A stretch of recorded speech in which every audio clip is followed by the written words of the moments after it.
I think we're live. Hello and good evening. Hello, everyone. Welcome to Emergency Hitch. This is the Hello, channel everyone. where Jessica teaches me Netrunner. And Dave teaches me Arkham Horror, but we'll be doing the former of those two things tonight. Yes, I was just trying to work out what form I meant. Did I hear you checking our sound as we started off there? I was trying to. I ended up accidentally checking the sound of a video that we released several weeks ago, which is like, it's good to know that it works, but it's not what I intended to do. Are you able to check that? I will indeed. Did I hear you? Yeah, I just managed to check the exact bit. Did I hear myself asking me if I heard myself? Yes, I certainly did. You did. Fantastic. That's a good way to start 2024. Levels deep this recursion can go. How are you? I'm pretty good, yeah. I had a really nice Christmas and a good Arkham-y New Year. It was a sober New Year for me because I'm a person who doesn't drink or do other fun and naughty things. And so me and a couple of other friends who are in a similar boat decided to meet up and play Arkham. And boy, did we play Arkham. Well, we'd planned to do multiple scenarios in one evening, and then when it was like 2 a.m. and we'd only just finished the first scenario, we were like, there's no way we can do a second scenario tonight. But we were all like jonesing for more Arkham, so we were like, we'll just set it up. We'll just, we'll just play a couple of turns. And we've gone this far. We might as well just finish this one off now. And end up finishing at, I think, about 5 a.m. Wow. And then went to sleep and woke up and kept playing Arkham and finished the Dunwich Legacy. Oh, amazing. Yes. So you played Where Doom Awaits and Lost in Time and Space, right? Yes. And they all had some very interesting design. Having seen some like later Arkham stuff, it's like, oh, I can see you were starting to have this idea of this thing you can do, and I've seen you do it better later. Yeah. I still think we probably need to up our difficulty, although we did have one brilliantly difficult scenario. The first of those three, I wish I could remember the name of it. Sorry, Undimensioned and Unseen, I think, is the one before Where Doom Awaits. The broods, chasing the broods around. Yeah, chasing the broods around. See, that's a really interesting scenario because, well, tell me your experience of it, and I'll tell you what I was going to say. So our experience of that was basically getting screwed over by the RNG, and there was a really difficult part towards the start of the scenario where me and the other like goon, obviously we couldn't do anything at the start because you can't hit the monsters at the start of that campaign until you've done some stuff. They are impervious to any kind of damage. And so me and the other goon were kind of like trapped in a little corner, having to like evade and like dodge and weave and not get absolutely splatted by two of them that kept coming at us, while our Clover ran to the other side of the map and got all the clues that he needed and got us to a point where we actually could fight them. Yeah. And then there was a moment where I was like, oh, we've done it now. It's all going to be absolutely fine. And then one of them just kept getting whatever that encounter card is that buffs it up, basically. And so there's one something like Towering Beast or something like that. Yeah. Yeah. And there are limited ways of even if you've got clues, there are very limited ways of putting clues onto the monsters to buff them back down. And it just wasn't going to the right places. And it came down to basically there was a dice roll for where it was going to go next. And we were like, if it doesn't go to one of the places we need it to go, we're all going to run away and resign this turn. Which wouldn't have been like a complete loss to let one of them get away, but it was very touch and go. Like we won on the final turn of the final round before the agenda would have advanced and killed us all, which is how you want to win Arkham, really. Absolutely. I was going to say it's a scenario that can be either a bit too easy or a bit too hard. Like I think there are some game states where you can end up waiting for one of them to show up, and you actually don't have very much to do, which I think is a very. I don't think there are other scenarios that have that. That is a failure of design. I think it's fair to say there's a failure of design. There's almost nothing in the game that I would say is a failure of design, but the fact that's a possible game state, I think, is a failure of design. Yeah. And there, I don't think that's really replicated elsewhere. But yeah, it's that one is people often feel either too easy or too hard, and that's really because it's just got a little bit of wrinkles in the design. Perhaps at some point if we go back to Arkham, we should use the return to and play that together. So that would be quite interesting. You're familiar with that line of products? Sadly, I'm familiar with the product line where they are like, we made some mistakes here, we're going to go back and make it a bit better. Yeah. Or even not necessarily mistakes. Sometimes you just see things that you can improve later. Yeah. It's a mix of fixes and often difficulty increases and just additional replayability. I think I've only tinkered with one of them actually, but like I have looked through them. I've got a general sense of what they do, the ones that have come out, and I think often in a scenario where you have randomized locations, there'll be some extra locations, so that you just see different ones each time rather than the same or moved around. It would be nice if they go back to them at some point. They've discontinued the product line, which I think is a shame. But anyway, I think the balance between development time and profit that they made out of them was not advantageous for them. Understandably, because it's a niche of a niche at that point, isn't it? Yeah, it's for the people who want to play them lots of times, and at the moment it's at present it's a game that they are trying to grow the user base rather than retain a diehard user base, and it's only the diehards and it's got loads of content. It's only the diehards who can get through the content so much that they want to come back to stuff, to the extent that they will pay for a product that allows them to come back to something multiple times. Totally. Yeah. So the next two scenarios were quite easy. Yeah. Partly I think because there are kind of snowball mechanics throughout that campaign of like, well, you fuck this up and that's made the next campaign harder.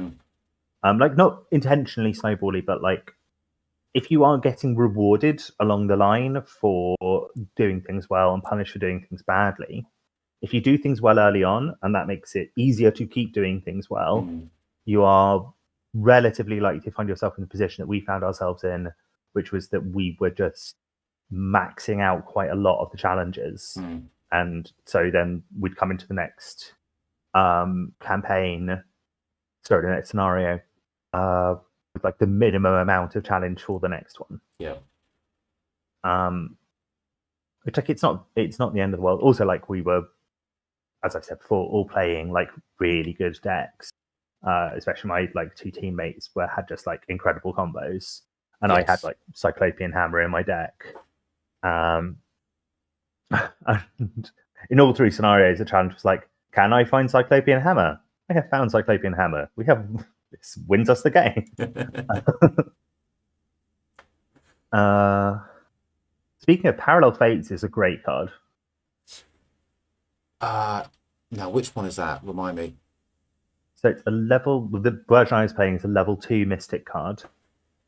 And it says you can look at the top 6 cards of the Encounter deck or any Investigator's deck and rearrange them in any order or shuffle that deck. And then if it's an Investigator deck, you may draw 1 card. So I was playing the level 2 version. Yeah. And it's just really good. If you need to find a specific card, it's great. And if you've already found that specific card, it's still pretty good.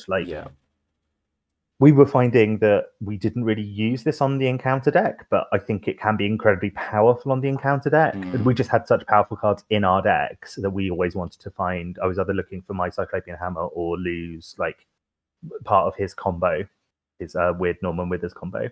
Yeah. The Lou got tripped up.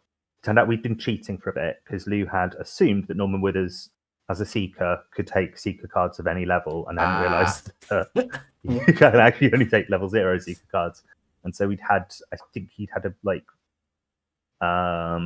illegal version of deduction in his deck for the previous scenario, but we fixed it. Yeah, you could make an utterly busted deck if you built Norman Withers and allowed him to have leveled up seeker cards as well. I wouldn't say that leveled up deduction, although obviously clue acceleration is like very key win more mechanic, but I wouldn't say upgraded deduction is one of the cards I would have singled out as the that's utterly busted. Reaction that I immediately have when you say, "Oh, Norman Withers with upgraded seeker cards." I had an awesome New Year, which had almost nothing to do with Arkham. I met an old friend who I told I was streaming, and I think he subscribed to our channel, despite knowing nothing about either Arkham or Netrunner. And I just want to say, Darkside, if you're watching, I'm sorry this is impenetrable, but it was lovely to see you. Please don't unsubscribe. We need the numbers. Thank you. Thank you. Good time. Right. Anyway. I've had a few friends who I'll be like, "Oh, I can't do something on Thursday. I'm streaming on Thursday night," and they'll be like, "Oh, what do you stream?" And I'm like, "Nothing you've played or heard of." If you want more me, by all means, come and watch. But beyond that, I doubt it's relevant to your interest. Yeah, I for that reason, I don't often tell people that I do this, because it's a conversation that ends with them going, "Oh, I don't care about that," and I feel we could skip to that part and skip past it without having the conversation at all. But the friendly question, that, Dave. It ends with them politely going, "Oh yeah, sure. No, I mean that sounds really interesting." And what they mean is, I don't care about that. Yeah. And you both know it, but you have to protect it. The friendly question. His son has a channel where he's featuring his dog.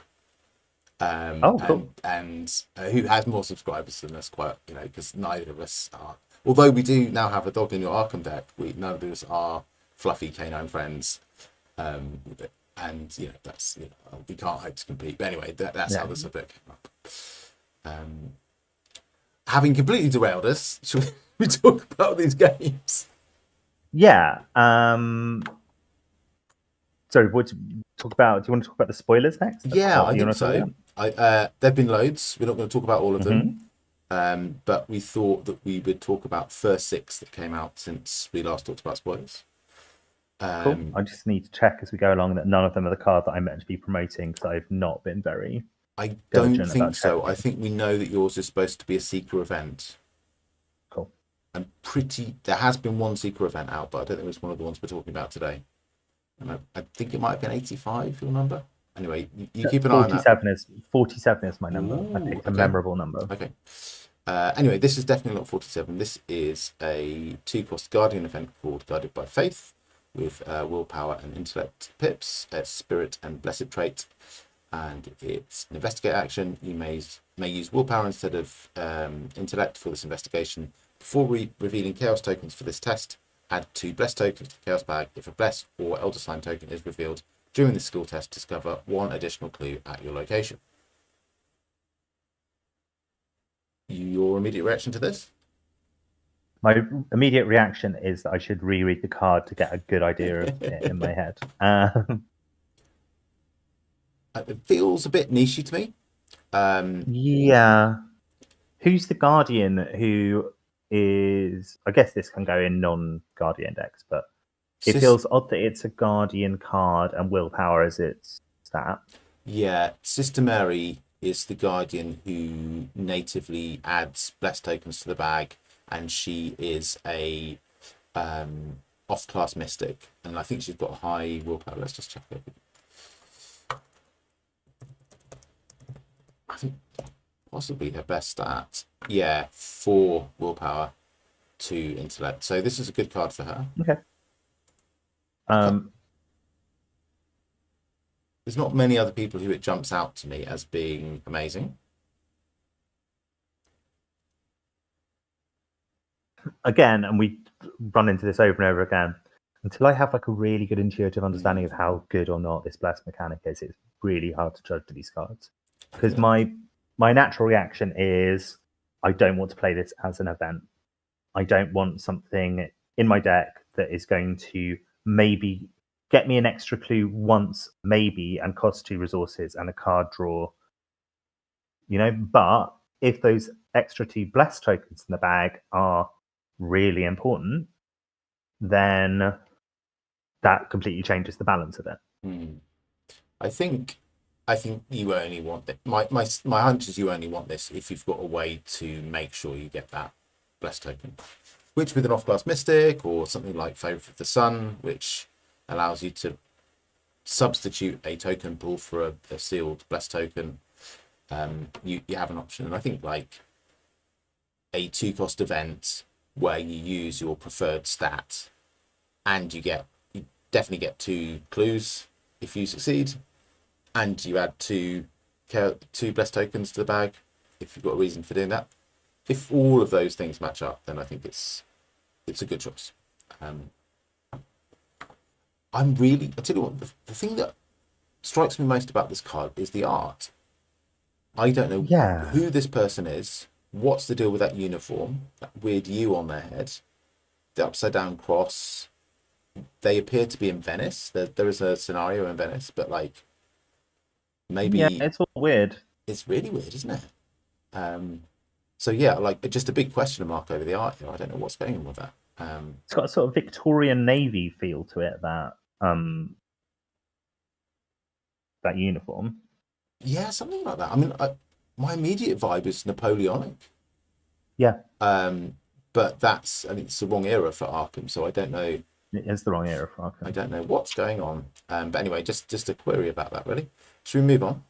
Mm-hmm. Would you like to read this one?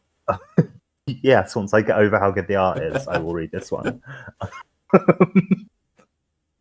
It might take me a minute, to be honest, Dave. Look at him. He is so unhappy about what he's doing, and yet he feels it's the right thing to do, or the only thing to do, I guess.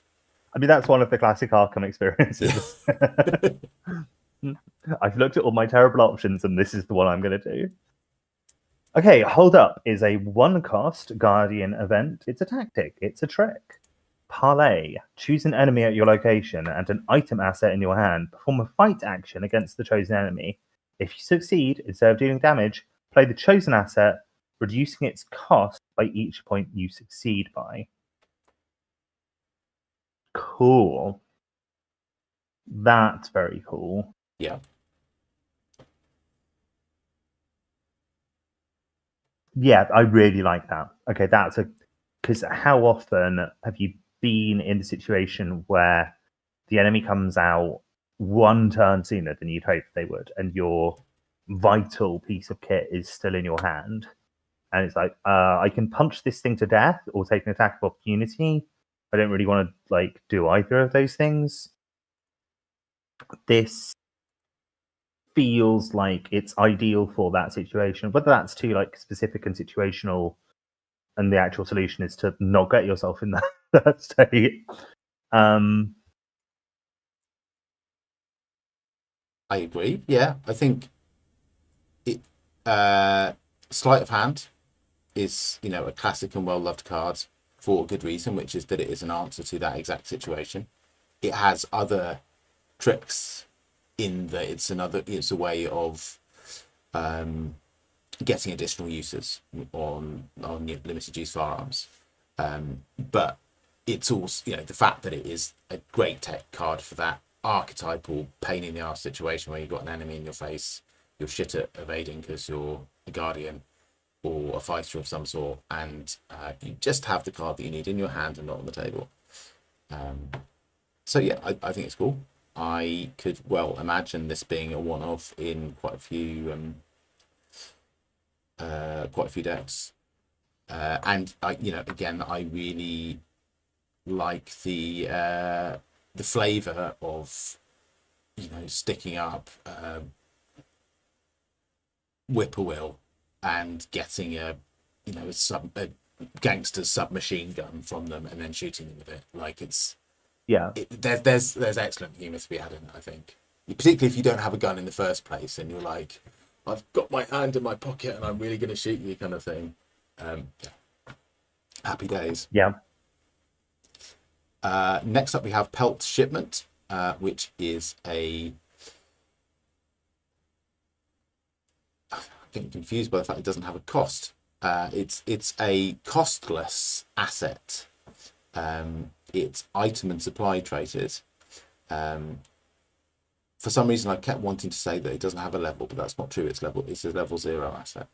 And it says, while Pelt Shipment is in your hand, your maximum hand size is reduced by 3. And it's got a reaction ability when the game ends or you resign. If Pelt Shipment is in your hand, reduce the experience cost of the new card you purchase before the next scenario by 1.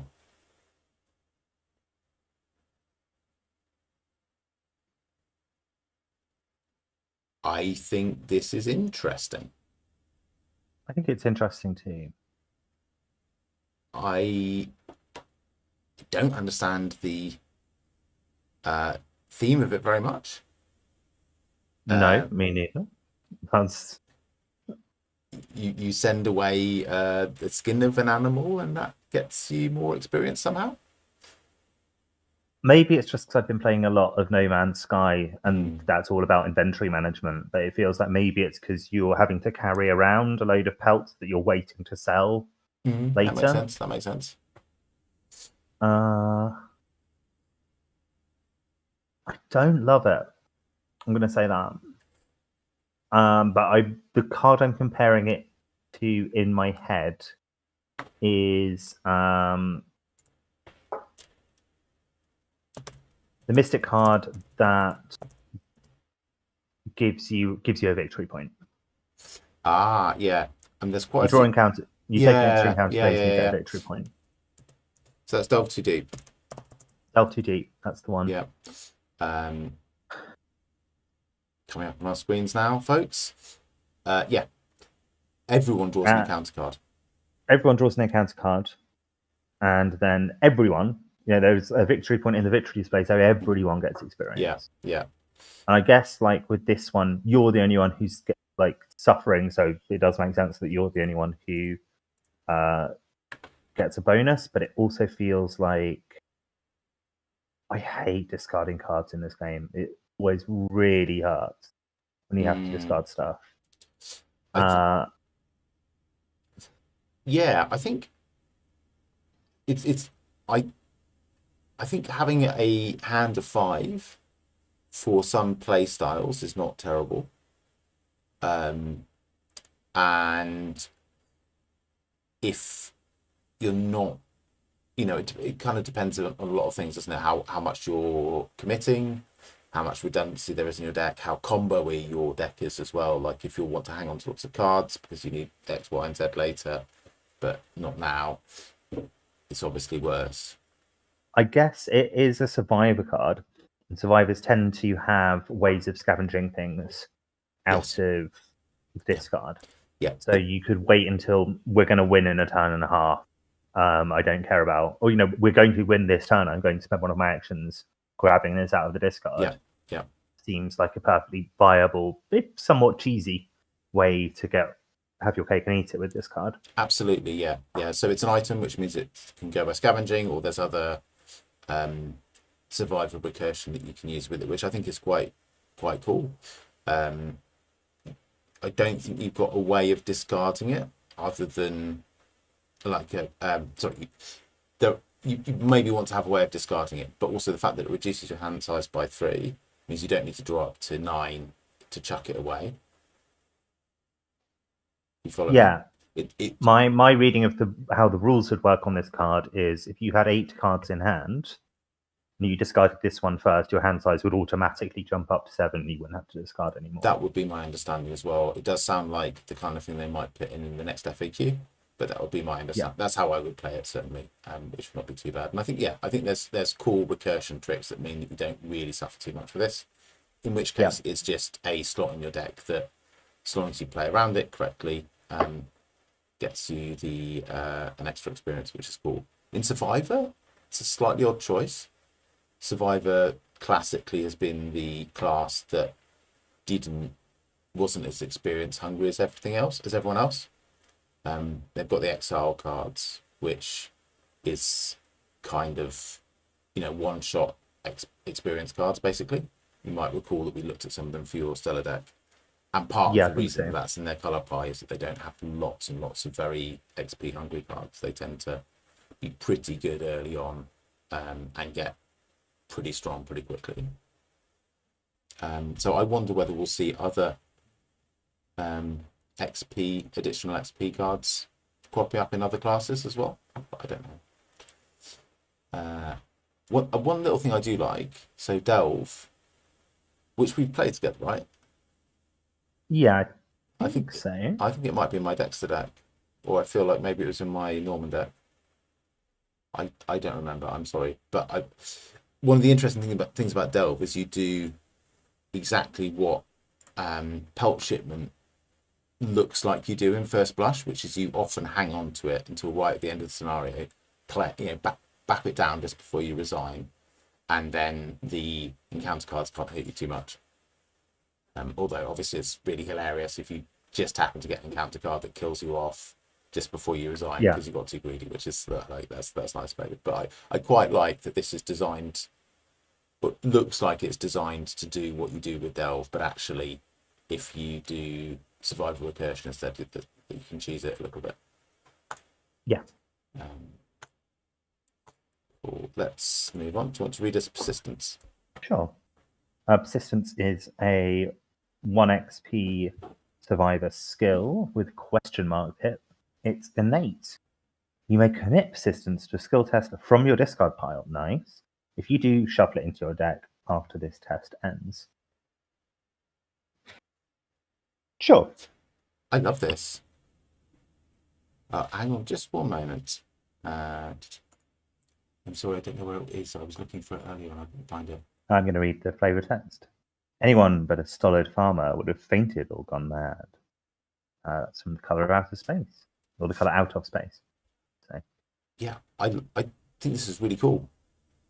It's like the skill version of Winging It, which we both know and love. I think you've played that quite Winging It, and it's slightly less popular cousins, but it's just an extra pip that you can recur multiple times. Yep. And what's not to like about having worn up in a test? Yeah, it's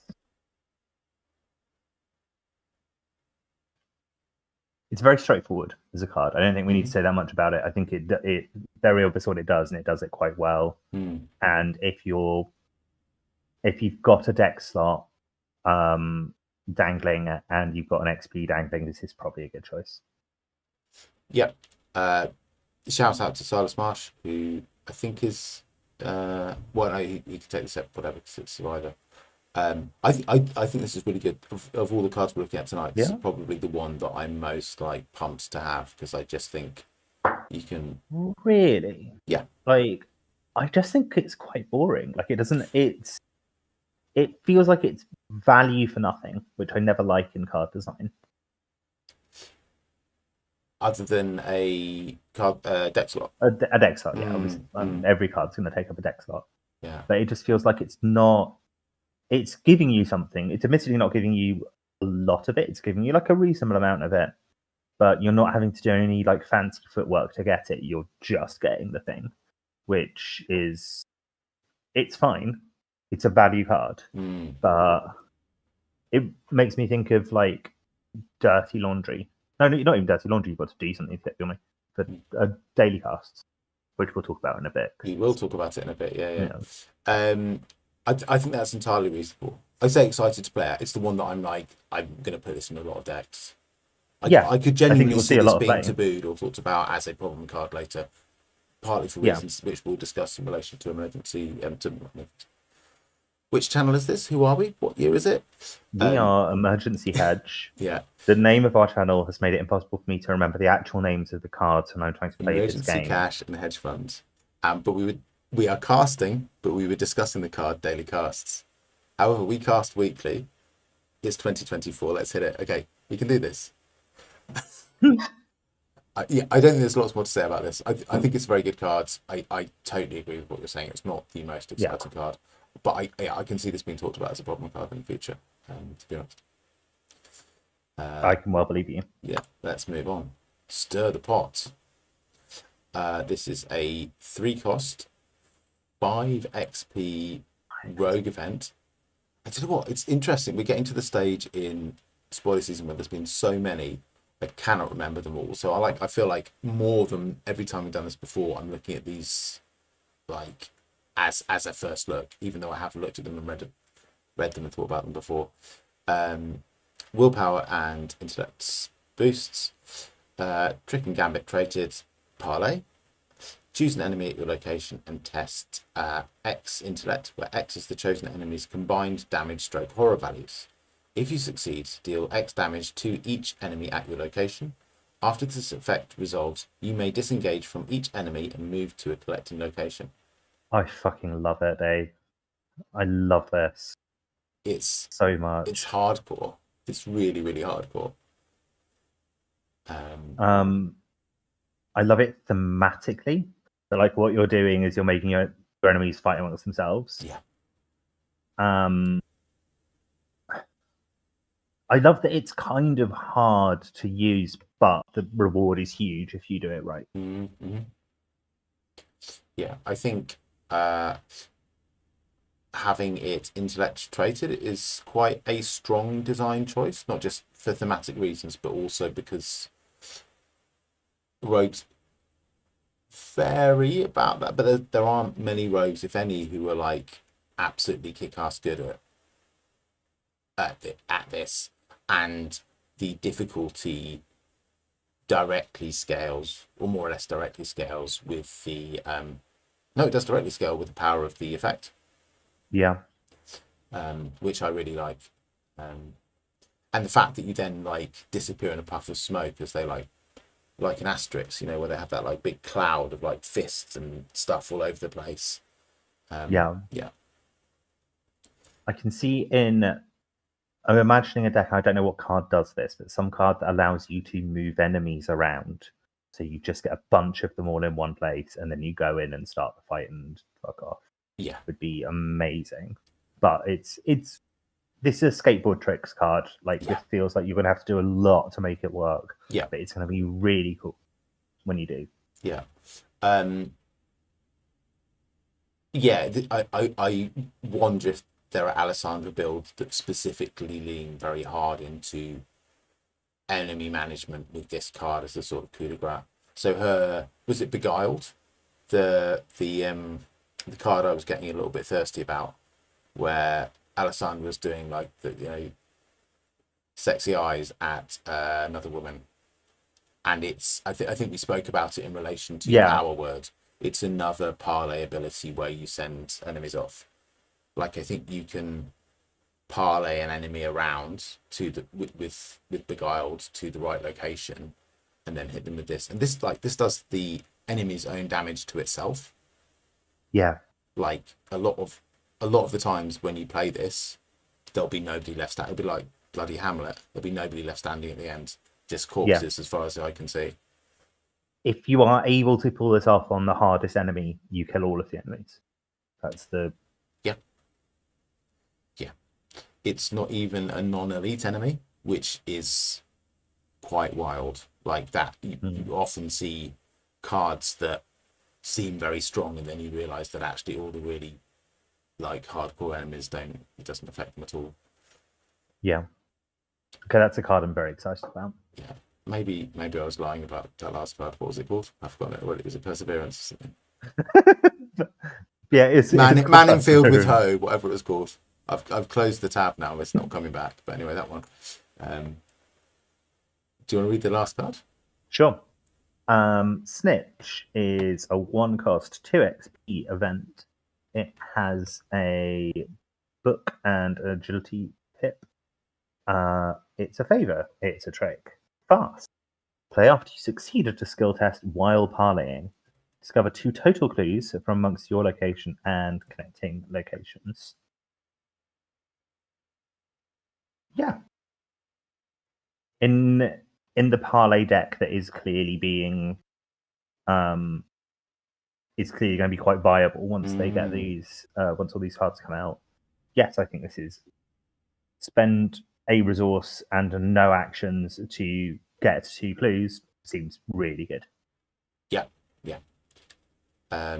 The multiple locations as well is really nice. You know, quite a lot of the multiple clue cards are much less exciting in solo because you are very often looking at 1 clue per location, because one clue per investigator per location is often the default for clue density. So the fact that you can pick up 1 from next door and here with this, pretty sweet. I don't think there's loads more to say about it. No, I think it's good. It will slot nicely into a parlay deck. Yeah, I mean, I'm feeling overwhelmed with the options, which is good. It's nice that there are probably multiple viable parlay decks at this stage, and probably some synergies of the parlay cards we've seen with other things that have not been thought of yet, which is pretty exciting. I like that a lot of these parlay cards feel like they will tell stories. You'll be able to tell a little story about what happened when you did this or that, or combine 2 or 3 of them. Like this one in particular, like if you combined it with the one we've done just now, you made a fight break out and then you played this because you went and convinced one of the monsters that this other monster had been being a dick to it, and they went, "Oh, thank you for telling me. By the way, I thought you should know this." And then went off and killed itself and all of your other mates for you. Yeah, it's pretty fun. There's a really cool rogue ally that works with trick and tactic events and makes them fast and more powerful and cheaper. What's he called? It's a driver. Anyway, I think we've seen several tricks that also parlays, and that's really nice. Cool. And I think we have chosen about the right number of spoilers to chat about today. Yeah, I think that's a good number. There are more, but I think we should try and save them. Yeah. Should we talk about? There's also Netrunner news. There is. Do you want to get the? Yeah, you've already got the announcement up. I do. So there is a new format for Netrunner, a new temporary experimental format called Sunset. That one of my first jobs as admin was to put all of the infrastructure in for it, so you can now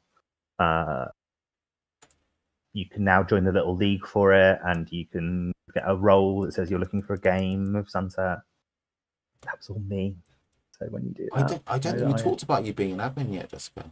Have we not? I think the last time we spoke about it, the last time we streamed, you told me off air because it wasn't official yet. It wasn't public. It was public yet, so we didn't want to preempt the announcement. So please announce away. I am now one of the 3 GLC admins, which is the one rank above mod. There are no higher ranks. I mean, there's server owner, but apart from that, and I'm plotting to have NC killed so that I can be the server owner, but that's down the line, you know. Again, that should probably have been spoken about offline, but anyway, never mind. Yeah, I mean, nobody watches this, so it's fine. Hi, Dark Side.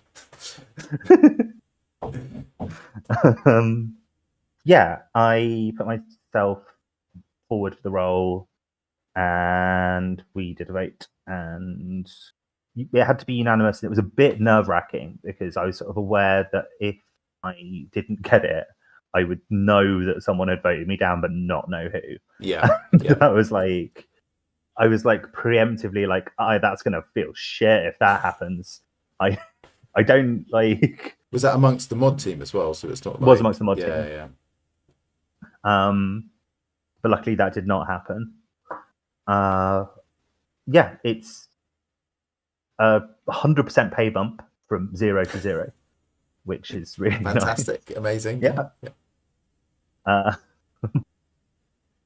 Yeah. It's nice because I'm like learning like cool stuff with bots, and because I love this community, and it's nice to have like a bit more. It's nice to have a bit more responsibility and feel a bit more engaged with it, and feel like, oh, I am actually doing a useful thing.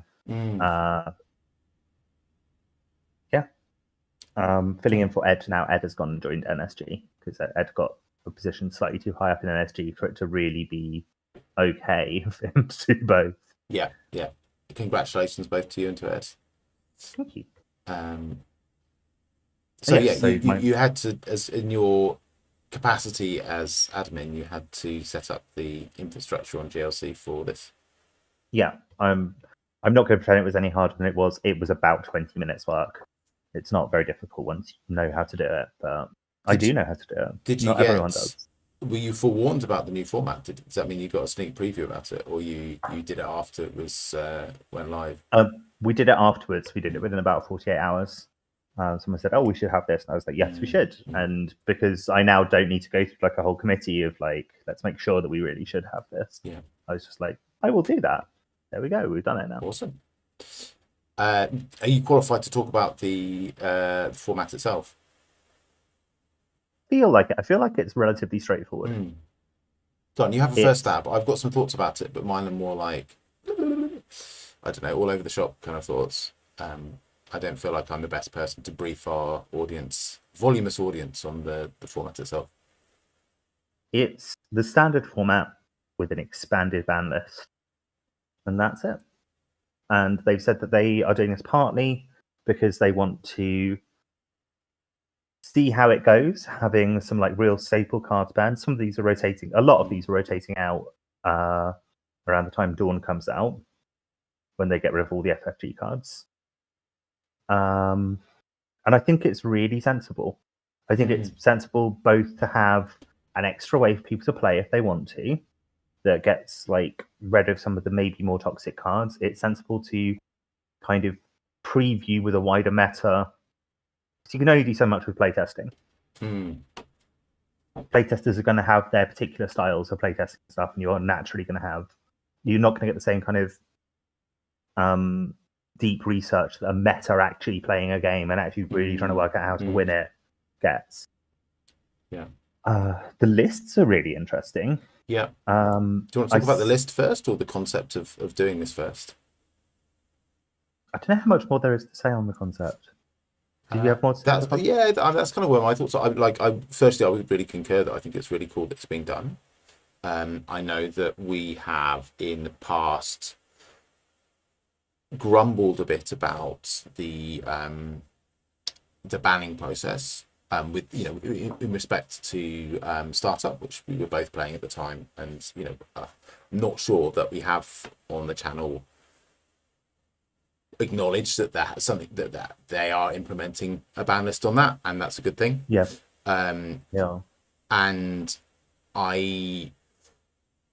I made the point at the time, when we were talking about in GLC with the ban list team, that I felt that the design philosophy under now the previously designer Juno was quite a move fast and break things thing, and it felt that the approach to the ban list was much more let's not break anything. I felt those were slightly out of whack, and I am enthusiastic and supportive of attempts to look more widely at potential problem cards and garner more data from the player base on that, and to just be a bit more experimental with the structure of the format. I think those are all really good things, and I'm really, I absolutely applaud them. So yeah, that's kind of my thought, and I guess I kind of want to say that because I have been like a bit of a difficult player about this at a particular point in the past. Yeah. So I just kind of wanted to say that and say I thought it was really cool.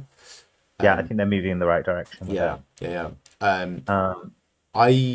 I'm inquisitive about how this will work as an experiment, like how structured the feedback they'll get will be, and whether the creation of a format that there seems to be not much intention to run tournaments in is going to deliver the kind of data that they're looking for. Again, in that those interactions about startup in the past, like, it seemed quite clear to me that the intent was to balance for tournament play. Competitive play, and there was a sort of difference of approach in terms of what was envisaged about startup as a format, and I think for some people it was never envisaged for them as a competitive play format, and therefore there wasn't at the outset such a strong impetus for balancing it or being rigorous in how it was balanced. I know people who started playing startup since Boat was introduced, and very, very nearly quit the game. Very nearly were like, this isn't the game for me because I don't want to go into standard. It's too big a card pool. And luckily they didn't do that, but they were very, very close to doing so. But it says something that my whole local meta moved from startup to standard because there wasn't a ban list. I don't have a meta to reflect on.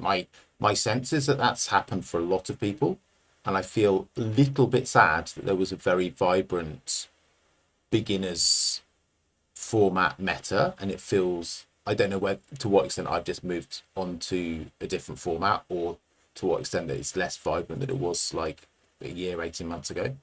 But yeah, I hope that there are 2 vibrant formats in this game or more. Should we talk about the cards now? I think let's talk about the cards. I said my thoughts were all over the place. I think I've probably gathered most of them and churned them through my brain. So when this list came out, one of my friends sat across. It came out on New Year's Day, I think. And my friend Lou sat across the table from me, and I was trying to guess the cards that were in it. Yeah. And I think I only got one on each side. Interesting. Without any clues. Yeah. I think I got a few more on the runner side with some clues. Lou was like, "Oh, a bit of hardware's been banned." And I was like, "Well, it's Boomerang, isn't it?" But until Lou said, I wasn't thinking Boomerang's a hugely problematic card until Lou said a bit of hardware has been banned. It's like, oh, if you're going to ban one bit of hardware, it would probably be Boomerang.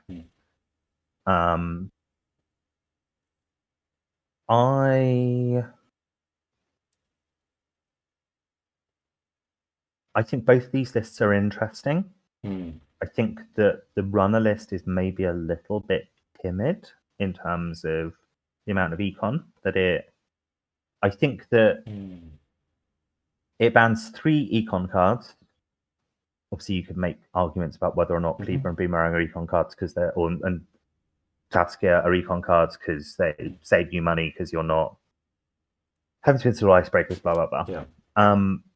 But it bans 3 econ cards. 2 of them are neutral, and only one of them is in what I see as the problematic faction or econ. I was surprised to see no Fermenter on this list. I was surprised to see no Liberated Accounts on this list. I think both of those cards are probably potentially more problematic than Daily Cast. With Fermenter, you could argue, well, the meta's adapted. Everyone just plays 3 Virus in their deck. But is that good? Is that a good thing that we're at that point? That said, a lot of this stuff really slows down runners. A lot of this stuff going slows down runners. But there being no Boomerang slows down runners. And allows corps to speed up. We'll talk in a moment about why corps aren't going to speed up that much, but it allows corps to jam an agenda out behind 1 piece of ice turn 1 with a bit more, or 2 pieces of ice turn 1 with a bit more impunity. And this actually, I was saying sort of not long after the Automata Initiative came out, I was saying that it's kind of a problem that the runner can have no board state whatsoever, and you cannot feel safe against almost any faction putting something behind one piece of ice. I think losing Boomerang makes you... Inside Job still exists, Botulus still exists, just playing a Breaker still exists, but having one fewer option increases the safety a little bit. Yeah. I mean, Banhar and Boomerang are the two that are really like, sorry, you made a terrible mistake. Poor cards, aren't they? You can always put a Breaker out, but it's a...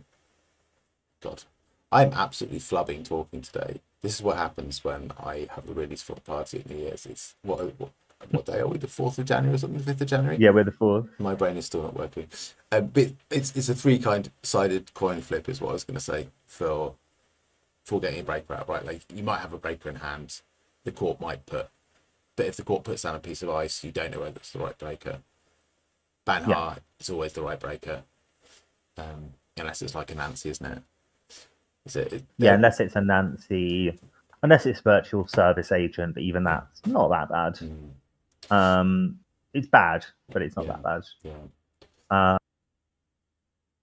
I come back, sort of circle back to what you were saying before, like, so thinking about what's included here. So they did explicitly say that they're looking at the Dawn rotation, and these particular tools that you're talking about are being singled out because it's the speed of corpse is being so significantly nerfed by the loss of Rashida. So I don't think it's right to think of them having chosen these as like the top ranking problem cards. It's there. I think you're right. Yeah, with Paladin, I think it's probably reasonable to say, and with Cleaver, and again, I think they shout out Cleaver particularly in the list, but it's reasonable to assume that the ban list has got those cards as potential cards to ban in the future. But I think maybe less so from Banhar and Boomerang. And SMC is a big one to talk about. Just because it's such an archetypal Shaper card, and entire Shaper archetypes kind of disappear if you get rid of SMC. Control Shaper at a minimum gets a lot harder to do, and maybe it should be a bit harder to do. Like it's possible to get into a game against a good Control Shaper where you just never feel like you have a game because you never get to set up a remote and be like, haha, what's my ice? Because they just put down SMC and run it and are confident of getting in no matter what. And every competitive corp has to have an answer to that. What do you do if Lat sits down across from you and just makes a big pile of credits and can install SMC at any time and is getting free card draw every turn?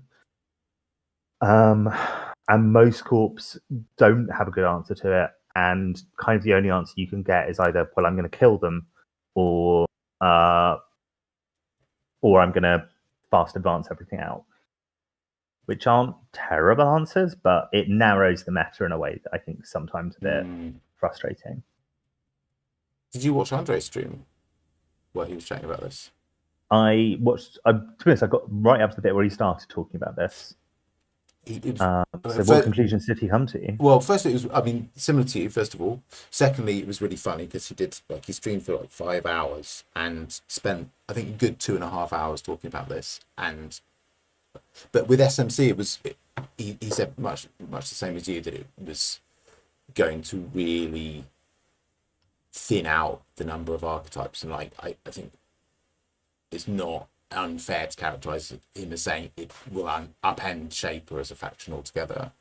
I don't have the chops to offer a view on that, other than I respect your opinion and Andre's a lot, but it did strike me when he was talking about it how absolutely buck wild it is to have a tutor for an entire card type.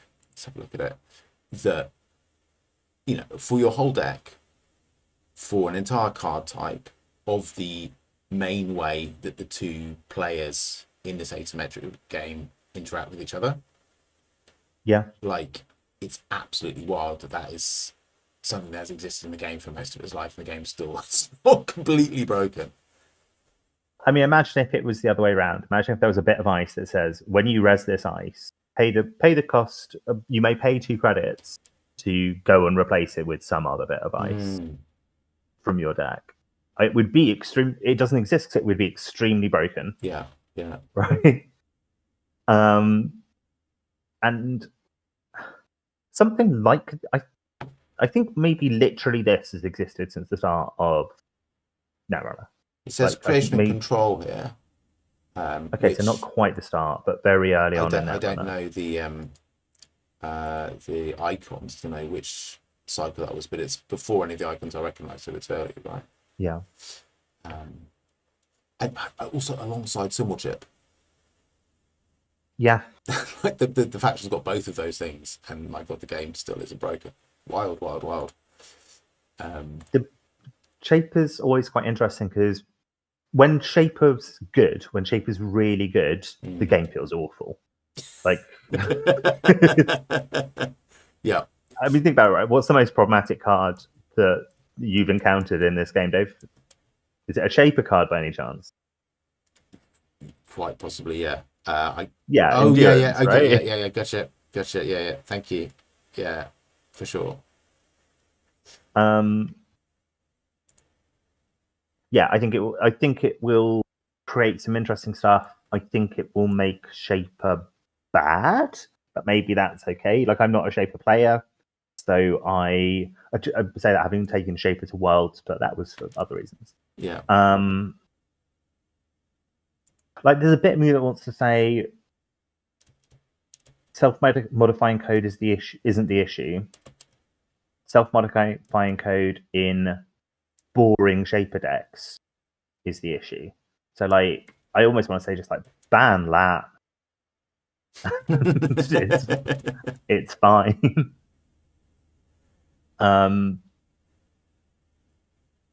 Like, it doesn't feel like SMC and Arasana is a huge problem, because Arasana, admittedly, it feels bad when you're losing against a good Arasana player, but a good Arasana player had to do so much work to become a good Arasana player that, like, I think that's okay. They've earned it, yeah. Yeah, it's very interesting. I await developments with interest, I guess, is the most I can say about this. I'm with Arasana, I guess, that you're actually, because you lean into this very unusual play style where instead of putting programs down that deal with everything, you're putting programs down in specific parts of the board to interact with that particular part of the board. Like, you having some jiggery pokery where you're moving stuff around or pulling it in and out of play.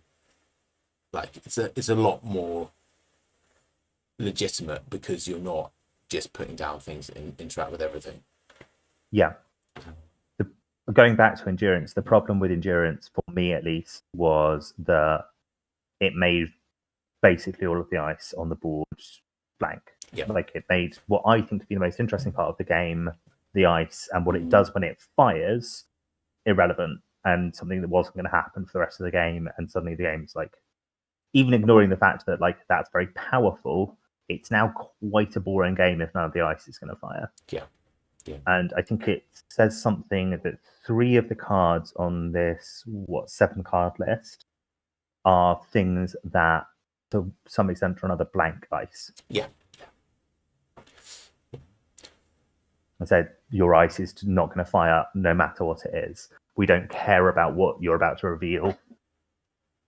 Obviously, NSG have made a bunch of cards that say, do this when it's bypassed, or do this when it's rezzed, and all that kind of stuff. That does make ice interesting again. But I think they are starting to recognize it's a bit of a problem if you're just saying the subroutines don't matter at all. Yeah. One more thing, I think if I was going to disagree real hard with any card on this list, it would be Dirty Laundry. I think that I would rather ban Sure Gamble than Dirty Laundry. interestingly, that's pretty much something that Andrew said as well. Really? Yeah. I genuinely haven't gotten to that bit yet, but Yeah. great minds think alike.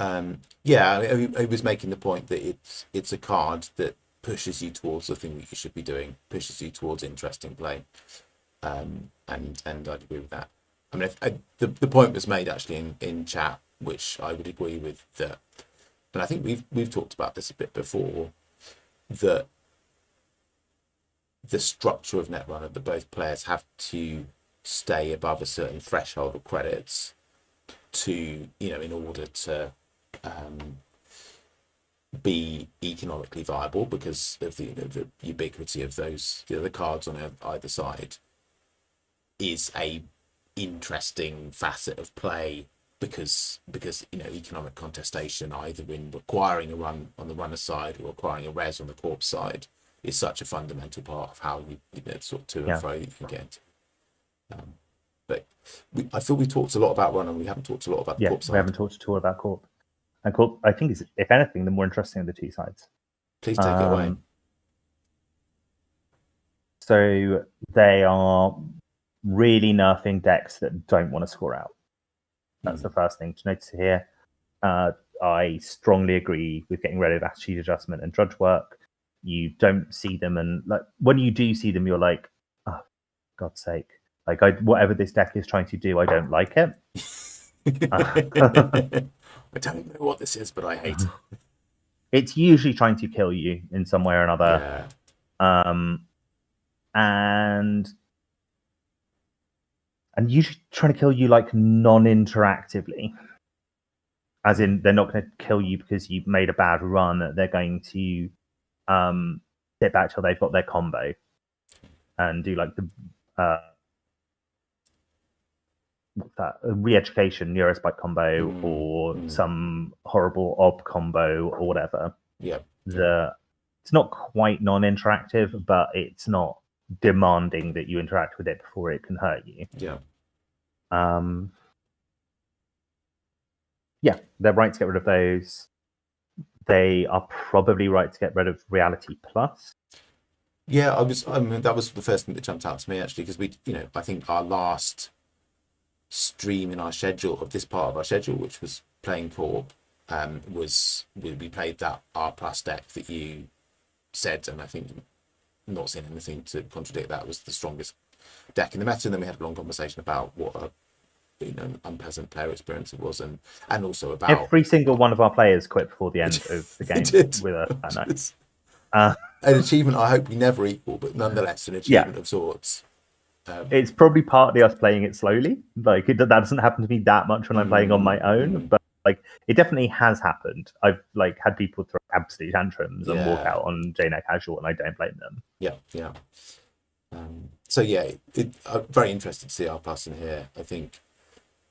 I think it would be a shame if there wasn't a ID with an ability like this, but I am not against this particularly strong ability that has several times, or like in both of the last 2 years, sort of risen to the surface with a pretty toxic deck, to see it go. But yeah, I'm not surprised. I think there's been a tendency to... So R plus keeps coming up again and again, like you said, with these toxic decks, and they keep banning stuff that is like enabling the toxic deck and not banning kind of like the ringleader, the thing that keeps getting rounded up with all the others. And it is R plus, and it's a shame, because I think R plus play can be really interesting. Yeah. But what I will say is I suspect it's overkill to ban R plus and Bologna. I think R plus wouldn't be that toxic at the moment if it wasn't for the fact that R plus can make you go absolutely broke, and then you can't win the game because 9 out of the 20 points are Bologna. Yeah. And the moment that changes, it's an entirely different game. So I suspect that's overkill. Yeah. But I also don't think they're necessarily wrong. I'm sad to see Bologna go. I think Bologna is an interesting card. Yeah. Actually, I'm going to say that. I think that having I remember playing against it in startup and shouting at my computer that it was a bullshit busted card, and clearly my feelings have changed, because now I'm like, oh, it'd be sad if that went. And obviously, like, this isn't a standard ban list. This is just ideas, and seeing what works and seeing what's necessary and what isn't. And I suspect part of what they're going to do is they're going to tinker with this, and they might reintroduce bits of it or extend it or narrow it. Yeah.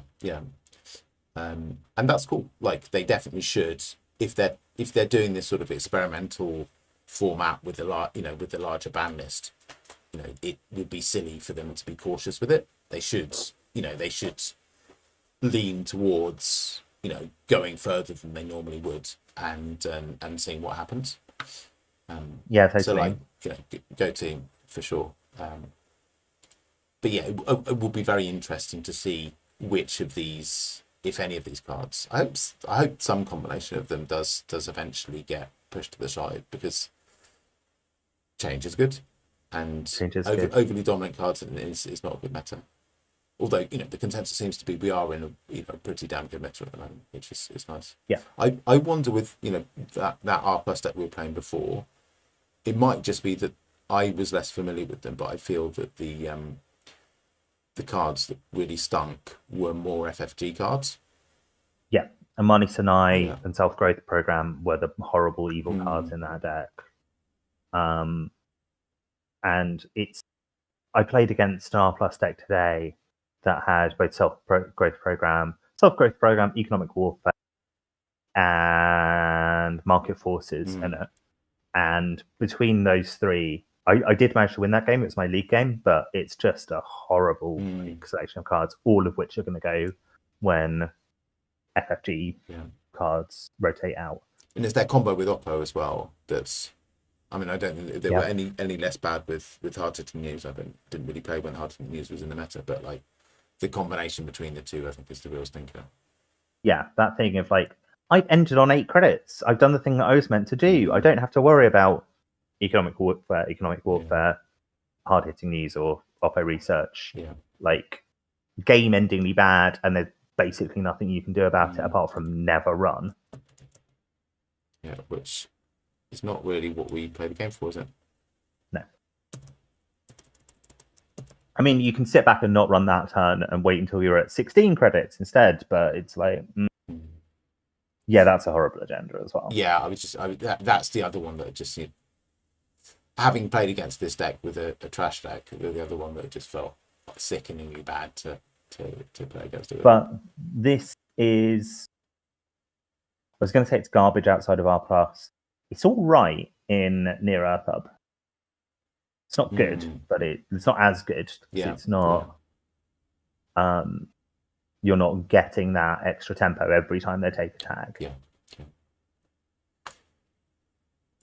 Did you have anything else on the corp side you wanted to chat about? Oh, there's 2 more cards, and we'll talk about them quickly. I feel like Rashida Jaheim is just like, this card is going. I suspect Rashida Jaheim is almost like, do we need to replace this? I think that's probably the thought process that underlies this entire thing. Right, it's like there are 2 cards that you see in almost every corp deck, and one of them is part of System Gateway, and one of them is going to rotate supposedly at some point this year. And I suspect there's some internal discussion about what replaces Rashida, if anything. And this entire experiment has kind of grown out of that discussion. Yeah, I suspect you're right. And I think you're right that part of the experiment is, what if we get rid of the like quick early cards like Boomerang, and to a slightly lower extent Self-Modifying Code, and we get rid of Rashida. What does that do to the game? Does it make games? You would assume it makes games slower, quite a bit slower, which is the opposite of what it seems like NSG's been trying to do the whole time. I can't remember who said it, but someone said that they wanted Netrunner to be a game that you could play both sides of over a lunch break. Like, I think that's a June Cuervo quote. Apologies if I'm getting June's surname wrong, by the way. But I think that's from June, so excellent to sign him. But yeah, that also sounds really fun. As someone who has just joined the standard league and is slightly worried about how I'm going to fit in games into lunch breaks, I'm very much in favour of that as a aspiration. My two today lasted, between them probably lasted about 45 minutes. So depending on how generous your work is, you probably could fit them into a lunch break. Yeah, you play a lot faster than me though, as I'm sure all of our audience. That is true. I do. Yeah. I play a little bit slow when I'm playing a league game because I'm like, I want to make every decision properly. NGO front. I'm not sure why they're banning this. I think it's a perfectly reasonable econ card. I think it's because it's going. It might be the same thing as Rashida. Yeah. My feeling is that they need to have something like it. Something that doubles as a just good in every deck card, but also the perfect. Do you want to run this card? I mean, NGO front isn't good in every deck, is what I would say. NGO front is kind of, unless you have a NGO front, you wouldn't play in an asset spam deck because let's talk about this for a minute. So think about the numbers on NGO front. If you install it and double advance it, you have spent your entire turn to get 6 credits, right? Yes. So it's 3 more credits than if you just click for credits, but you've spent a card.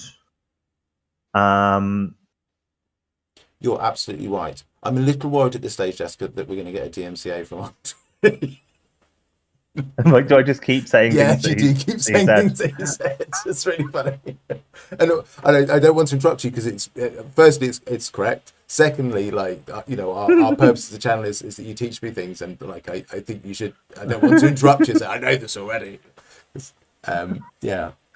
It becomes good if you force the runner to make a run on it in some way or another, because then you can sort of ignore the click that you spent to install it. It becomes even better if you make the runner run through ice to look at it. Now, you can argue that might be why they're getting rid of it, because it enables horrible glacier decks. I cannot remember whether Soccer played this in his world's list, but it would have made sense for him to, because it's even better in Built to Last.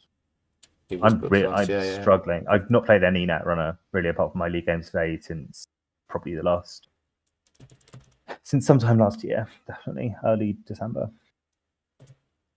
It was Built to Last, and I would be surprised if this wasn't in it because you advance it, right? Yeah, 3 NGO front. There we go. Yeah, and if by advancing it you force the runner to run through 12 credits worth of ice, this is an incredible card. But it's not a good I'll just shove it in my deck econ card, unless you've got some other reason. I should modify my characterization a bit. So in decks that want to have a runner running through ice, I think it's good in every deck that wants to have that wants to tax a runner by running through ice. And you have to play it well as well. You have to play it at a time when it's a card you bluff with, which I love about it. I actually think it's a really balanced card. Yeah. But it is going, and maybe they're seeing and maybe again it's do we need to replace it with something? What does it look like? Can you play a glacier deck without this? Yeah. I don't know if you can at the moment. I suspect you probably can. But I mean, these are the 2 key bluff cards in the game, right? With the possible exception of Spin Doctor, Rashida and NGO front are the 2 cards that, if either double advanced or single advanced or not advanced, if you see an advanced card on the server, the question is it something else or is it NGO front? If you see an unadvanced card on the server, the question is it Rashida or NGO front? Or Spin Doctor or something else? Yeah. And there's an argument Bologna is also I think in theory Bologna is also a bluff card. Yes, in the right board state, yeah, in the right board state. You can create situations where the runner wouldn't run it if they knew it was Bologna, but you make it look like something else, and then they get through with 4 credits, and you're like, haha, now you can't but that doesn't happen often enough for it to really be worth talking about. Shall we build a deck? I feel that I said some things about the format beforehand, and I didn't emphasize enough that for a community run game, I'm like in favor of wider community participation in testing changes to the meta. Yeah, 100%. Yeah, I said stuff adjacent to that, but I didn't actually make that point, which I think is also important one. I would like to say anything negative I've said about these lists, like at the end of the day, they've made a new format for our game. And if I think these are good lists overall. I think they can make interesting play. And at the end of the day, if they'd made randomized lists, some like randomized ban lists, that would like be still make for an interesting thing. So, shall we try and build a deck? Yes. And do you want to build a Corp deck or a Runner deck? I think in our schedule we're playing Corp today, and I'm up for playing Corp deck. I think Corp's the right answer as well. I think it's still relatively easy to build a Runner deck that does obvious things.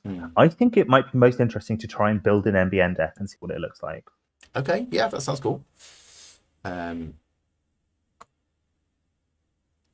like that. So I don't know. I'm not familiar enough with this page to know what I need to click on to get the right. Are these all currently standard legal? Acme? Yes, but nobody plays it. Right, okay, that's why I'm not familiar with it. The one at the top is one that nobody plays, but Asmari, Epiphany, GameNet, Harpsichord Studios. Who are they? That's rotated. Okay, so how do we filter this list? Is there so we want to go. Is it just the wrong page? Yeah, you want to go to My Decks and make a new deck. Yeah, new deck.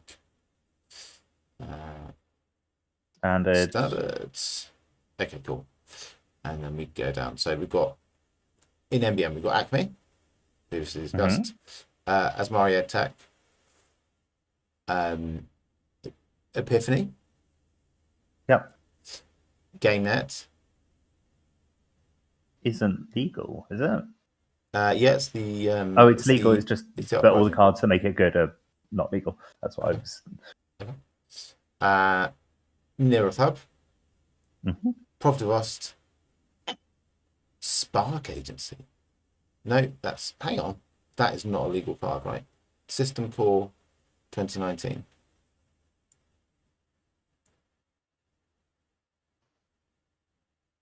This isn't a league.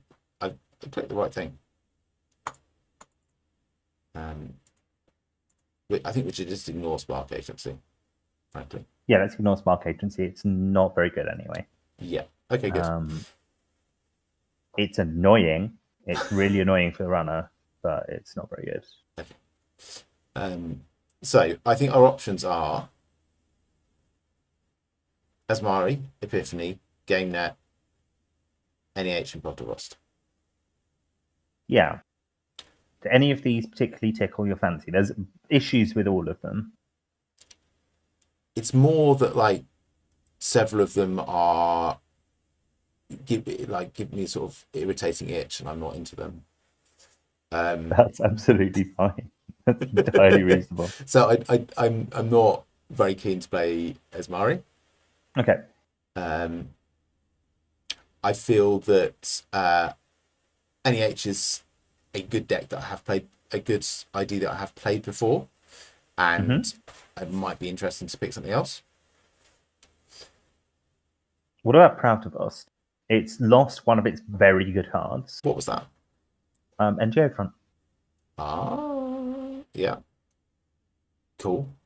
I didn't enjoy playing against this, and I don't think that's a good reason for us not to play it. So let's give that a go. Okay. I'm gonna bring up myself the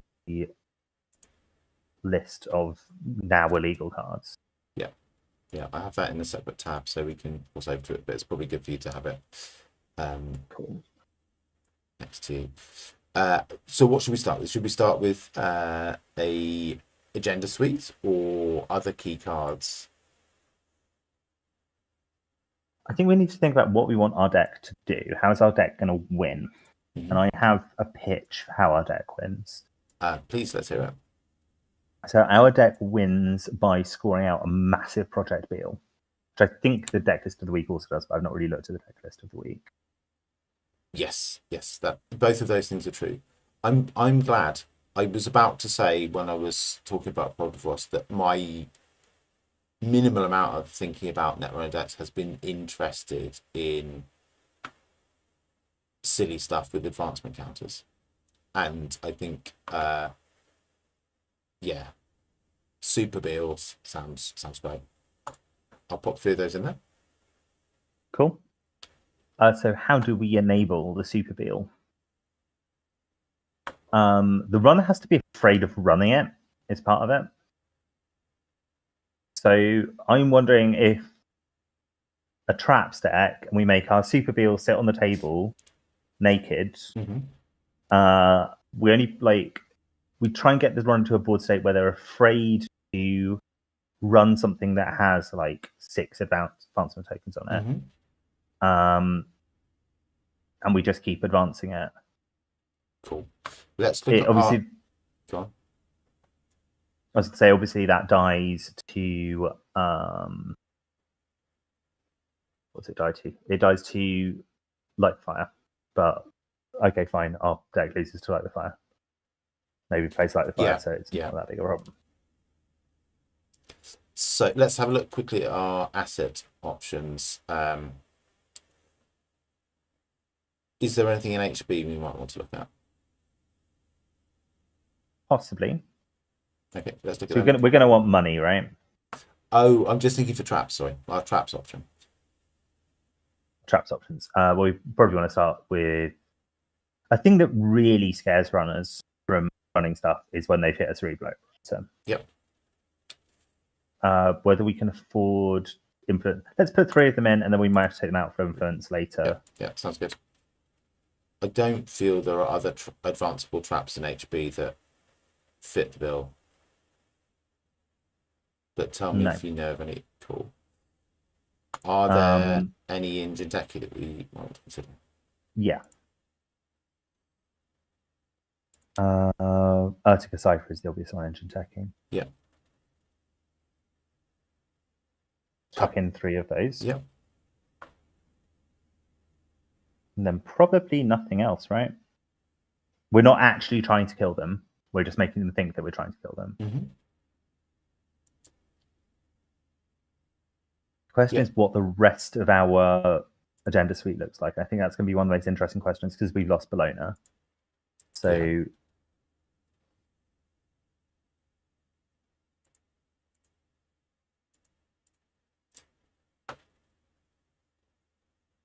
So Ares, I don't think is interesting. Crypto Crash is, I think, just quite good. Yeah, I'm just thinking about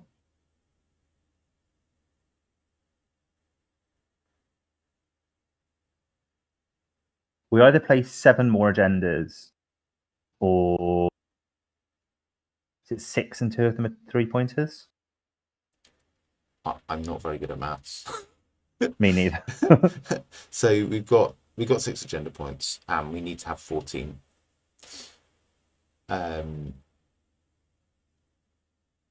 So re-education weirdly might be quite good in this deck because you can make the runner not want to run your advanced stuff until they've drawn a load up if you just make them bottom all their cards.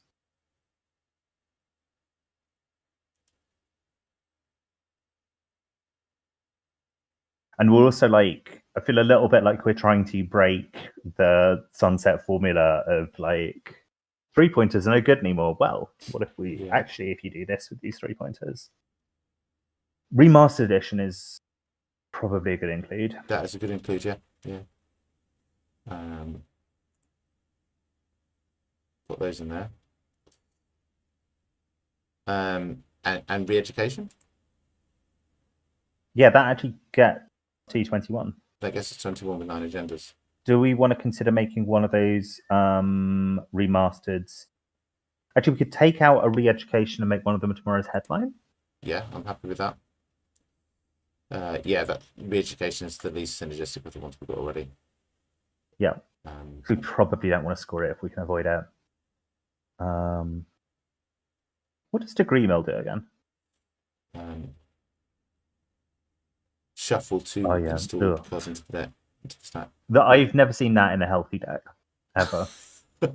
Okay, and this is about making a healthy meta, so let's try. We've got our agenda suite now. Yeah. Okay. It's not necessarily good, but it's what we've got. I think this is as much thinking about agendas that I want to do at this stage of the process. Certainly, I feel that we need to talk about operations though. Put the obvious ones in first. Hedge fund.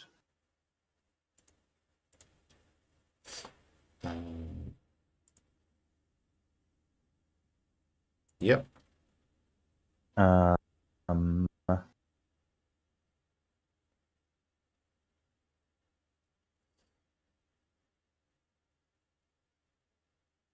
Predictive planogram, yeah. It's just good. It becomes much better if we have any way to give them tag. Yeah. So the deck list of the week used shipment from Vlad, multiple shipment from Vlad's to get a 7-point bill. That was its shtick. I was literally just thinking about that.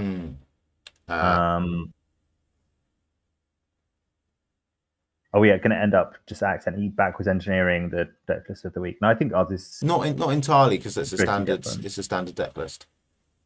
Yeah. But I think if this is what we're doing, we want shipment from Vlad and we want Oppo research. Yeah, and then we want 3 checker Scion in there as well. Okay. Yep. Okay, and Scion. And probably want 3 spin doctors as well, right? Yeah. Which gives us 16 cards to put some sensible econ in this deck. Yeah. We cannot live on 3 hedge funds and 3 predictive planograms. We want some regoliths. Let's think about this. What's that? Ubiquitous Vig is actually not bad in a Prav deck.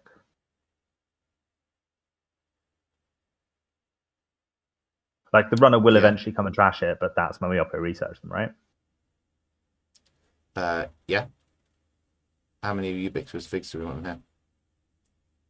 here? Put 3 in. I'm wondering about tiered subscription. But we also need to put some ice in our deck at some point. Reversed accounts is good too. But less good without Bologna. If we're not really fighting that much of an econ war anymore, then I mean the econ war, right, is that they can't make multiple runs. They are wanting to. Is that true? What are they doing? They're not wanting to run the assets at all, are they? They're either running everything in a single turn. So from the point of view of our ID ability, they're going to want to concentrate their runs into one turn. Yeah. And from the point of view of trying to get them to run these traps, we want them to decide that they don't want to run stuff that. Well, we kind of need to get them to run a cerebral overwriter that we've installed advanced. Mm-hmm. What's our influence like? It's 12. We've got 3 left. There's an argument for mitosis in this deck, but I don't know what the influence was. How much influence is mitosis? Let's have a look. Like I realise I'm just making my world's deck, but in Prav. But mitosis is 4 influence. 4 influence. I would also like to. So I'd also like to talk about Trick of Light. And what else did I want to talk about? I think big deal is too. That's ridiculous in Influence Plus, sadly. Yeah. Maybe we don't need to worry too much about big deal if we've got shipment from Vlad and Opera Research. We're relying on them staying tagged, though, aren't we? With those two, Yeah. unless we make all our ice tag ice. But I mean, if they run a triple advanced checker Scion, that's 4 tags, right? Let's have a look at it. Yeah. I think we take out an Urtica Cipher and put in 2 Trick of Lights. Yeah. I think Improv de Rust Trick of Light is really solid, isn't it? Nice way to close out the game, yeah. What was it? It's a Wayland. No, it's not. It's Kentucky. That's why that's it. Okay, 2 Trick of Lights puts us on 16. I would rather keep the Cerebrals in than. So have Trick of Light as a one-off? Yeah, maybe have Trick of Light as one-off. When we need it is right at the end of the game, right? Then we're on 13 influence. I think if we're scoring out a bill, we want Trick of Light whenever we are going to be scoring out that bill. And we have 2 advancement counters on another card that is not going to win us the game. Sure. Speaking of, we should put Messner Chasvo in this deck. Yes, definitely.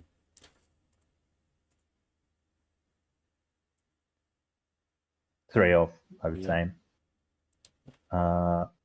It's quite expensive, but it's also like really good. Yeah. Is there any other advanceable ice in MBN that's good? I think the answer might be no. Virtual Service Agent, Wraparound, Leapbot.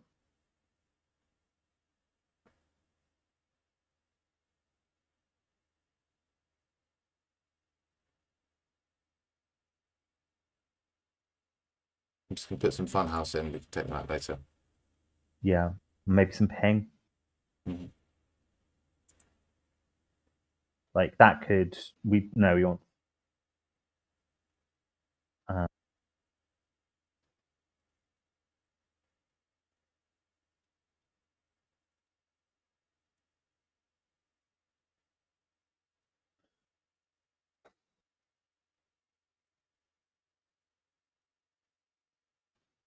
You want Starlit Night in there?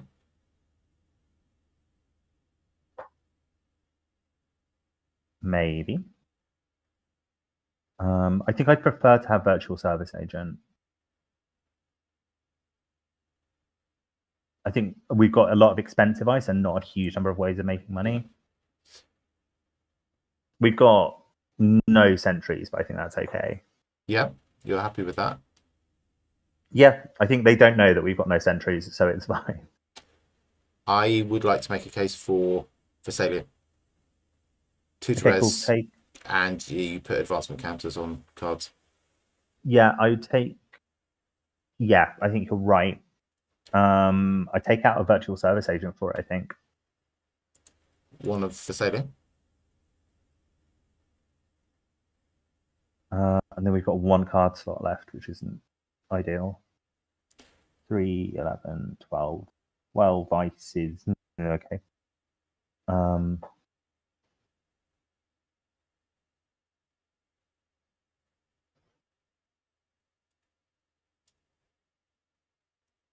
Oh, look at Seamless Launch. Is Seamless Launch 2 influence? If so, I think we should put it in. It is. Okay, let's have 1 Seamless Launch. Cool. Just for like, it's just another way of. So, how big a Beal wins the game? I I'm just It's a going to look. 3-2, a 5-3, a 7-4, a 9-5, an 11-6. 13 tokens. Yeah, 13 13 tokens. 2 plus 5 points. Yeah. Cool. I think this could be bad, this deck, but this is a deck. It's got the cards that you'd expect to see in a deck. I suspect our ice is too expensive for the amount of money that we've got. We're only playing hedge fund, predictive planogram. I don't think we need 3 shipments. Yep, that makes sense. 2? 2. Yeah, 2. 2's the correct number. And then we want to put some money in. What money do we put in? Regular, surely. Yeah, Regolith's like fine, isn't it? Regolith's good if they don't. Oh, too many card slots. I was going to say subliminal messaging. If you find subliminal messaging, it's great because now they have to run every turn or we get a free credit. But it's kind of the sort of thing where you either put in 2 or 3 of them. It's not really worth having 1 because it's I agree. Scales the earlier in the game you find it. Yeah. And actually, if you've got a couple in play as well, it compounds, right? Yeah. Every turn that they don't run suddenly gives you 2 credits on the next turn and the one after, if there are 2 subliminals knocking around.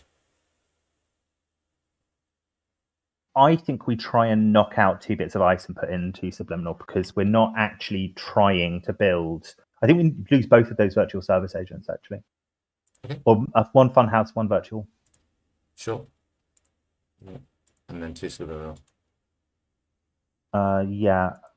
I think even 3. We're at 48 cards. Do we not want to have more than 1 regolith though? Okay, put 2 regolith and 2 subliminal. See which we like more. Okay. If we have time, we can play 2 games with this tonight. But it is 10:30 already, so I sort of doubt that's gonna. Yeah. Okay. So it's definitely casual.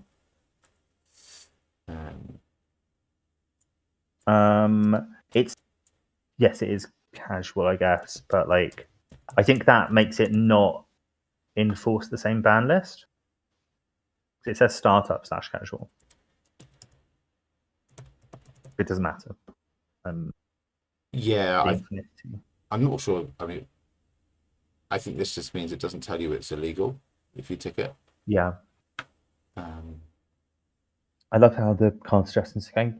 Why haven't you put Bologna in this? Bologna is really Have you not heard of this really good 3-pointer?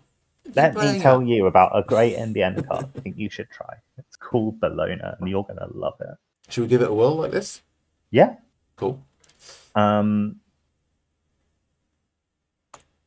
think our game plan...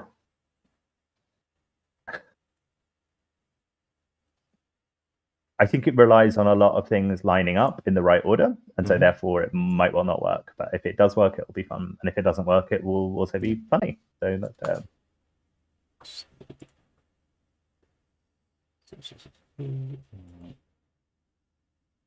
cool. What should we call it? I don't know. Can you think of a good name? I call it Sunset Pravdavost in NetRunDB, but that's just because you were saying something at the time, and I couldn't think of a name otherwise. I feel like someone else has used this deck list name before. Someone must have used the deck list name Beal or No Beal. It's good. Logically, someone has. Yeah. Right? I'll call the deck does. I'll call it Beal or No Beal, open brackets, sunset, close brackets, and then it's legally distinct, and we're fine. See, this is the kind of thing that Andre can't get away with, because you can't make a deck that's based entirely around one trick if people actually watch your channel.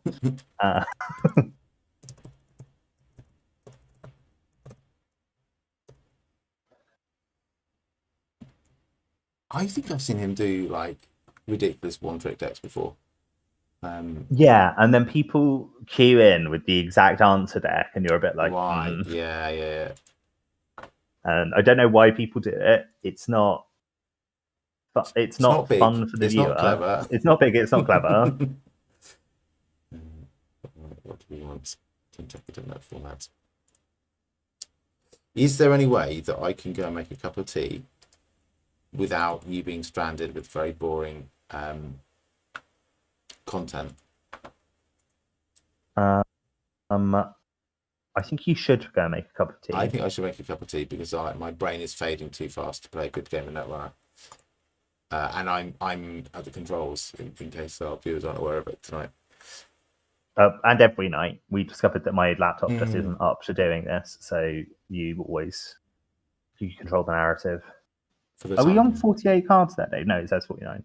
It says 49. Just the text is very small thing. Go make your cup of tea, and then we'll start this game. Do you want to look at the deck or look at the lobby? Look at the. Let's look at the deck, because then I could maybe talk about some things about the deck. Okay, yep. I think it is going to be slightly dull content for 5 minutes, but that's okay. I'll be back soon. Making tea. It says everything about my abilities as a deck builder that I have just basically made my world deck. Like, this is functionally very, very similar to my world deck. Oh, actually, I have a story to tell. I hope I didn't tell this on the last stream, which is that not today, but the previous time that I was playing in Standard League, I went up against someone who was playing a PE deck, and they said that their PE deck was inspired by my PE deck, which is obviously flattering, very nice. And so I went in against it, and I was like, I know how to play against this deck. I wrote the write-up that tells you how to play against this deck. And so I started playing according to my write-up of what you should do to play against that deck. And when they said it was inspired by my deck, what it turned out they meant is they'd read my deck description and my write-up and looked at the strategy that I recommended against my own deck and then built a deck to beat that strategy. So I died very hard against that deck, but in the funniest way possible. And also like in a way that made me feel kind of good that someone had actually gone out and worked out how to beat me specifically. I feel like that's a Netrunner milestone. Someone built a deck to beat me, and unsurprising, not to beat my deck, to beat me and my strategy. And they played it, and unsurprisingly, it worked because I followed my literal run everything algorithm, and they were running 3 Cerebral Overwriters, and I hit 2 of them, and I was down to 1 card, and there's not much you can do at that point against a PE deck. So that was the first game. That was the first Standard League game that that season that I got swept in as well, because I lost my other one too. I think I was definitely playing R plus my other one, and I think they were on lat. And if you're not both quick and lucky against lat as R plus, you will lose against someone who's playing like decent lat. I think everything I've just said might not be true. I'm trying to remember how that game went.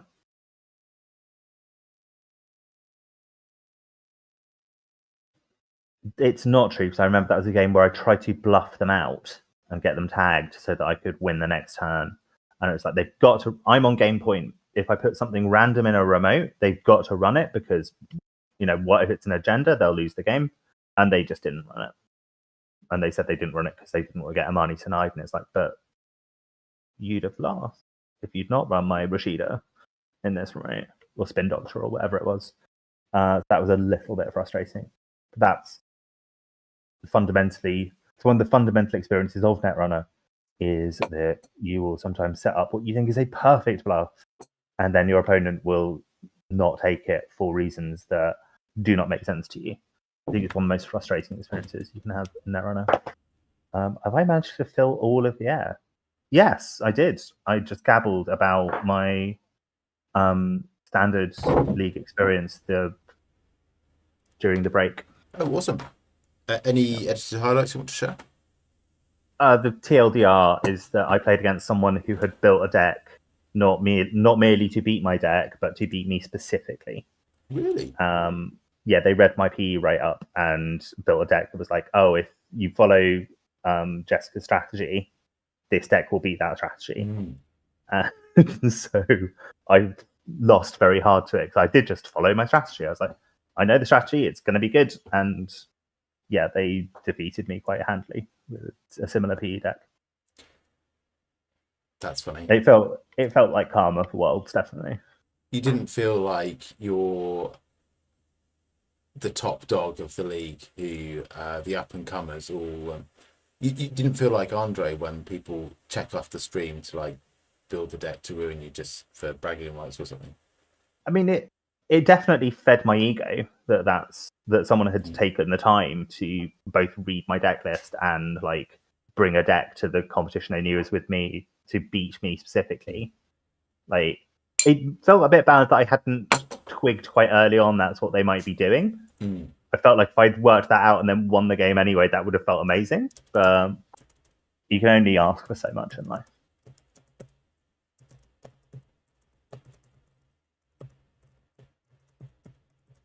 Let's see if this works. Like, let's see if we actually get a sunset game. That would be interesting. I mean, I kind of think it's not the end of the world if we don't. It'd be a little bit annoying, but I'm not going to like kick off if. I feel that there's a sort of ongoing bit that I've done unintentionally, which is that I start telling somewhat unfortunate stories while we're waiting for someone to join our games and get saved by a member of the community leaping to a game before I get to the most hideous part of the story. And yeah, I just hope that doesn't happen now. Okay, well, I mean, I feel like it's within your power to make it not happen, Dave. It is. You're talking very much in the passive voice, as though this is something that happens to you. You being the person who tells the story. That's how it feels at the time. At New Year, I started DJing at 3:00 in the morning, and I was the last person. I was the last person on the DJ roster, and I played for 2.5 hours, and I got myself into quite a state in order to manage doing that. Oh, did you know? We're ending the story there, but yeah. Cool. Yeah, I think that's a good place to end that story. Is that a fun time to DJ a gig, or is it like kind of horrible by 3 a.m.?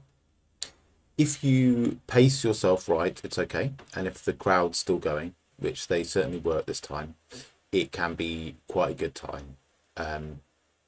Like 5 or 5:30 is often not a great time. Again, depending on how the crowd pacing goes. I would rather start earlier in general. I really like playing starting when nobody's dancing and finishing when there's an absolutely heaving dance floor. Like that sounds great. Really, really good feeling. And I'm led to believe it's a good feeling for the people dancing as well. So that's like it's a nice experience all around.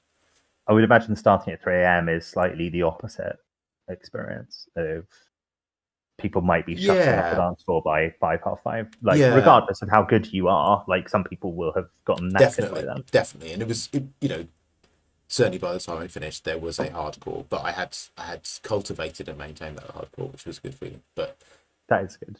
Yeah, it's one of those interesting ones. Like I was playing after my friend Tom, who plays much faster and harder music than me generally, and it's a very interesting challenge to make that transition without just sending everybody away from the dance floor, because even people like what you're playing, if they've been really energetically dancing for an hour to something much faster, when you put on something slower, their immediate bodily reaction is like, I can relax now.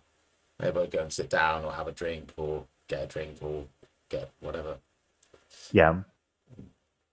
I'm going to use the role that I made and the channel that I didn't actually make this channel to see if we can grab ourselves someone to come and play. Oh, that's a good idea. Well, I built the stuff. I might as well. Okay. Oh, did they go? Did they realize it was sunset? So nice to sound really desperate, and I'm doing it in jest, which is probably not a good look. Hey, we want to stream a sunset game. If anyone has a runner deck.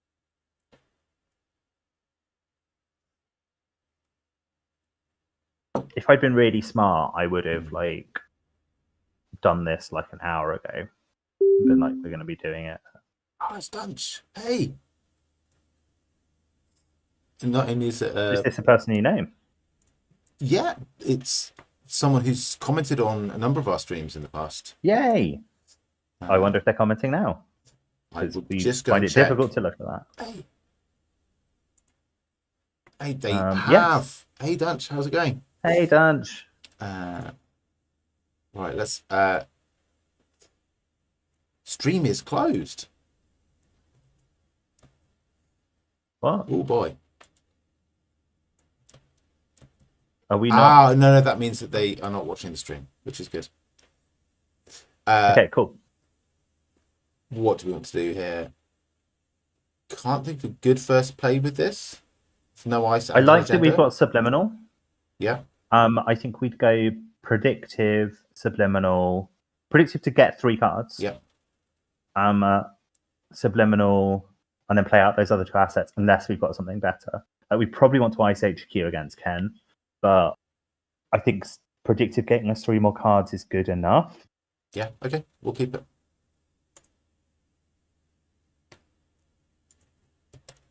That might be a terrible decision. We didn't have any of our traps, which are like the core to our strategy. They've Americans. Okay.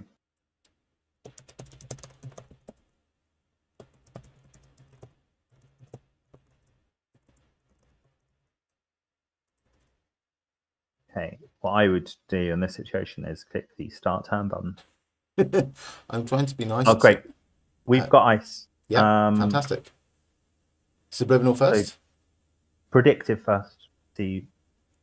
Okay. We probably want to play this turn, but to gain 3 cards. Draw 3 cards. Yeah.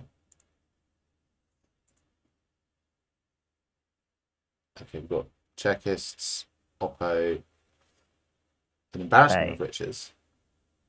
I would go subliminal, Checkist, ubiquitous fig. Oh no, we want to ice HQ. We do. Less than chest food on HQ?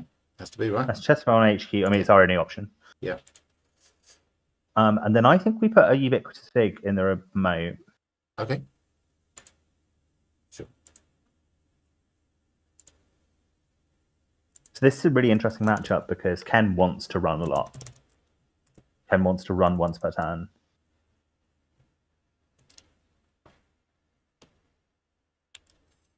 So we're going to get our counters that we want.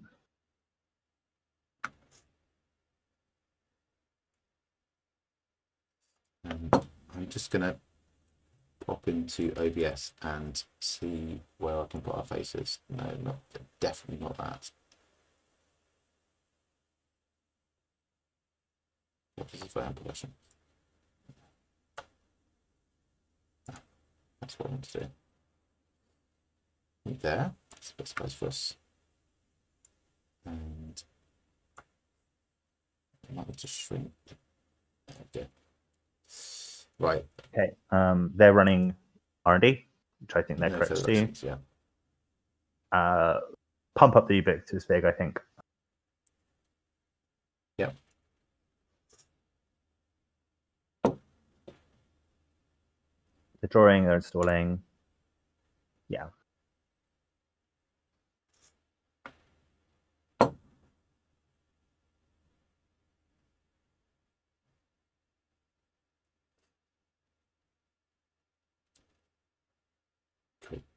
So we want to res. How much is it to res?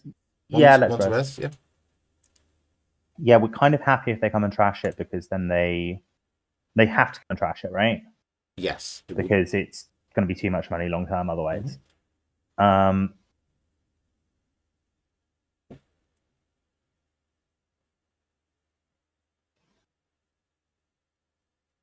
think we want to cover up R&D because otherwise we're never going to get our traps out when they've got Chesva down and they can just go in and trash. Sure. So we want to put that Messenger Chesva on R&D. Yeah. And then install advance the checklist. Yeah, yeah, that works, I think. Yeah. Well, actually, hang on. Or do we? Or we? I wonder if we want to regolith, and then we can actually res our ice. Because if we have to res either of these, we're in a horrible place.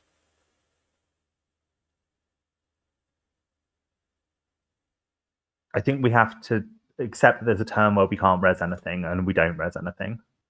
Okay. Maybe just put both of them out. Put the regolith and the checklist out, and then next turn we'll pump regolith for 3. Like we don't want to install res and click a regolith this turn. We'll just come and trash it when it's still got 12 credits on. Sure. Yeah, fair enough.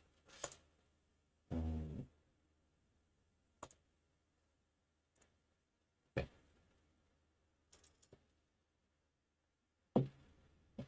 How many credits are they on? They're on 3 now. Okay, we've got Shilbeth going down. And they are running HQ. So no res. Let's think for a sec.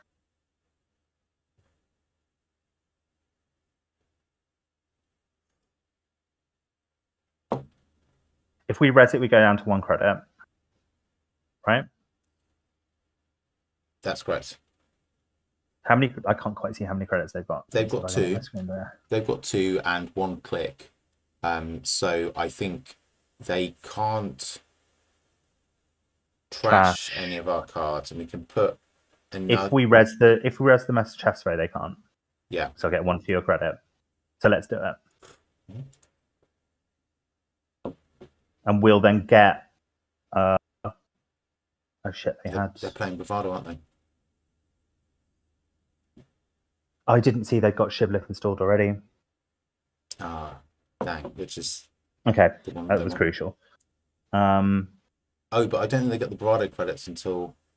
No, they don't. But they've got Chesra installed. This was like a disastrous res. Okay. I thought it was going to keep them out. So it's my fault. I just didn't read the board state properly. No, well, neither of us did. We're both playing.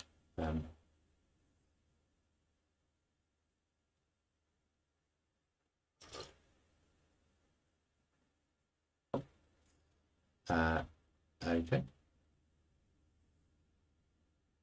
Yeah, let them in.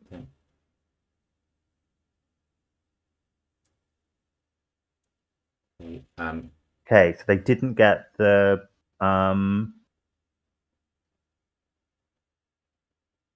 Hey, why don't we get our? Because they jacked out before the run was successful. They just broke it. Right. Okay. A good move on their part, I think. Yeah. Okay. Start turn. Yeah. And then just res and take 9 off regular. Yeah.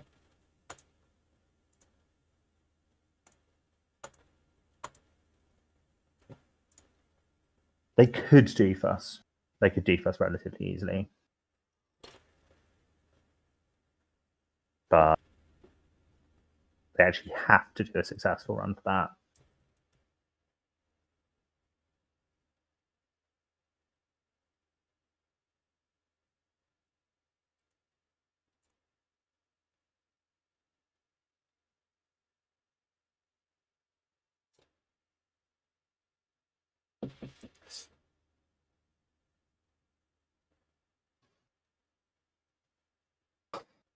Okay, so they're setting up to basically do nothing.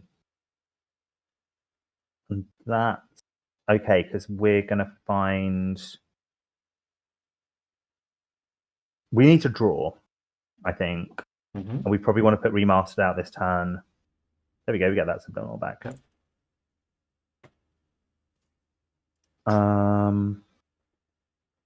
So we've got a ping. Yeah. It doesn't feel like something that we can. I don't know, but I mean, they don't have a fracture out, do they? No. I think we want to draw once. See if we can put 2 assets out. Oh, that's nice to have. Yeah. I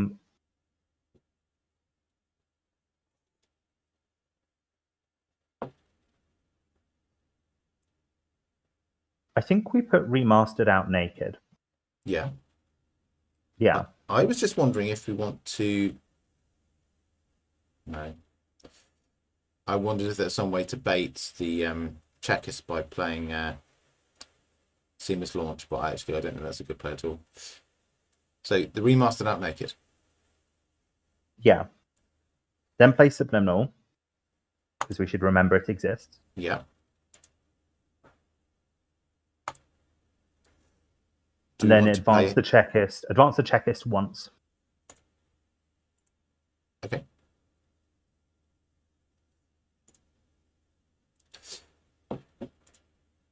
So our Dunch was watching us make the deck and said Juno is one they were interested in, wasn't it? It's a duo, wasn't it? So. Which one's Juno? I have no idea. It's not a card I played with. Oh, okay. I think this deck becomes a lot worse when people know what we're trying to do. But that's okay.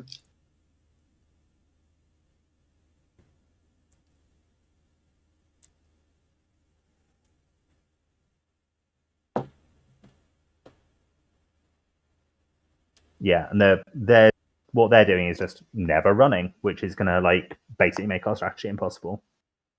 They're just gonna build. Sorry? Until we win, of course. Well, I think the fact that let's see what we draw. Right, left. We'll take the Subliminal back. So do we want to score out the remastered? We could, or we could. Yeah, we could, and we probably should. So we'll seamless it and then advance twice. Yeah. We'll play the Subliminal at some point. Yeah, played Subliminal now. It's a perfectly reasonable time to do it. Now we know the rest of our turn. Yeah. Seamless. And we advance it twice and score it.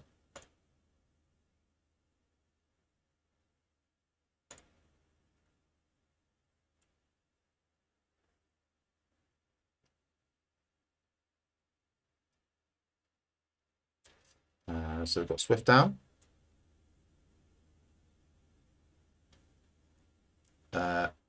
Where's the Messner chest bow?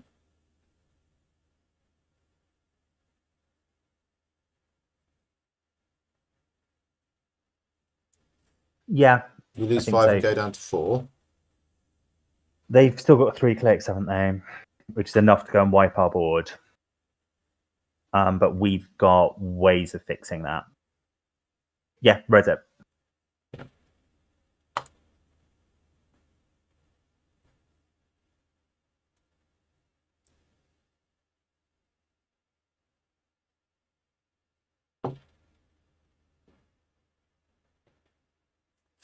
Okay.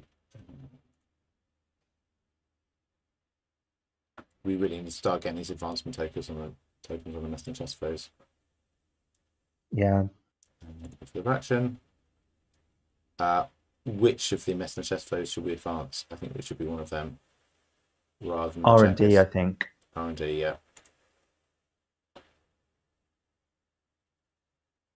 Oh god, yeah, they've got twinning. Okay, the trash to cerebral overwriter and they stole a bit. Yeah. Yeah.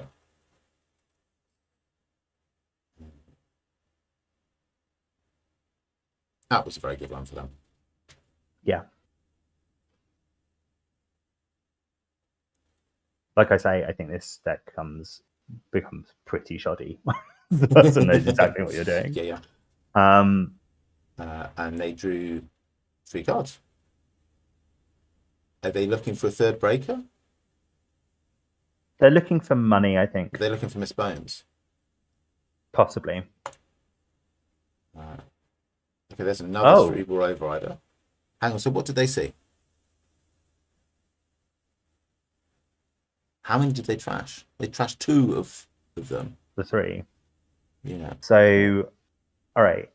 I say we go hedge fund, install Cerebral Advance. They're not going to expect a third one. In my experience, Yeah.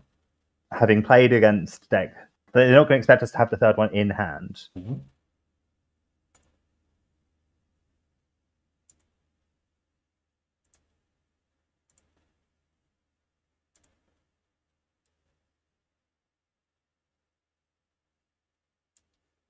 No, it does seem somewhat unlikely. Yeah, that was some weird RNG that they were all together like that. If they do start trashing our board state, how about we? I think we should probably clear this regolith if we can. Or at least take 3 more off it, right? Yeah. Cerebral, Master chest phone. Yeah, put it on the Cerebral. Oh, the Master chest phone. Sorry. Yeah, the Cerebral's fine.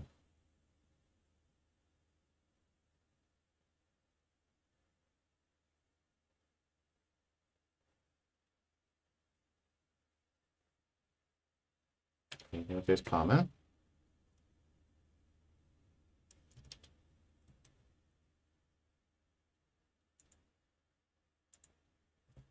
We're going to get doofed at some point.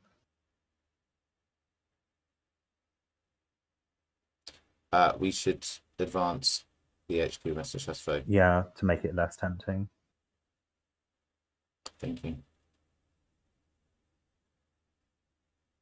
Thinking specifically, surely that can't be the third Cerebral Overrider. What are the chances? What hopes?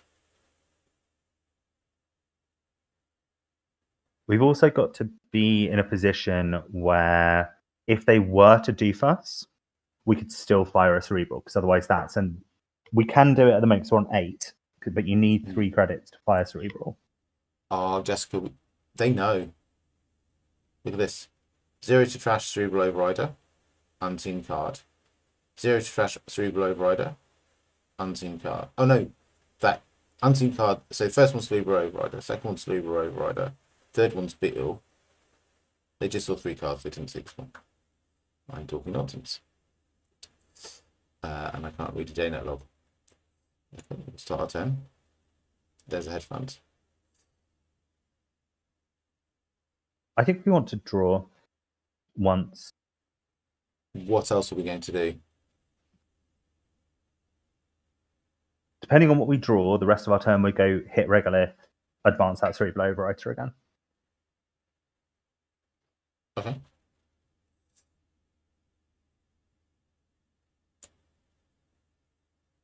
Another Vig. So Regolith and advance? Yeah, Regolith and advance, and we discard the Vig. Yeah.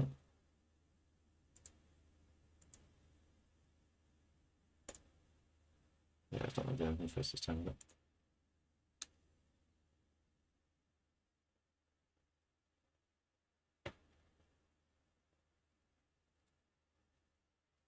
They're going to win off central accesses, is the issue.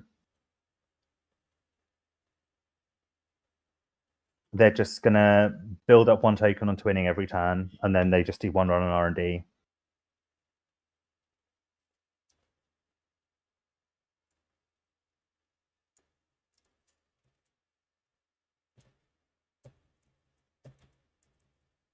So how can we stop that happening? We can't. Our game plan was for them to run stuff every turn. And yeah, they've got... We haven't got good enough time. Like, if we've only got 2 Master Chest and they're both out. Mm-hmm. So subliminal back? Yep.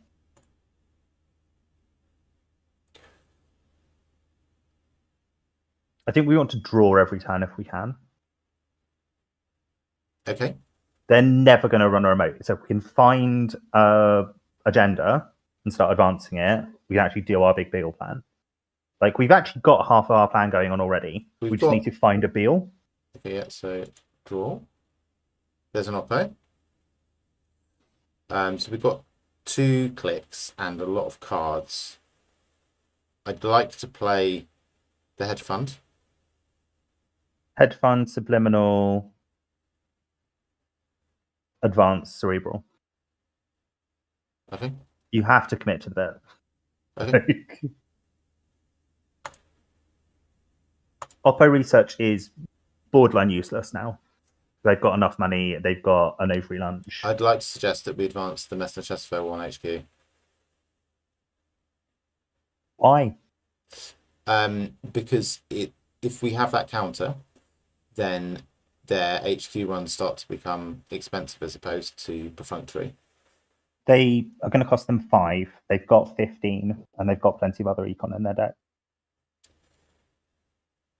Okay. 5 with a counter, or 2 without because they've got Chesva. And I think we lose an Oppo. Yeah.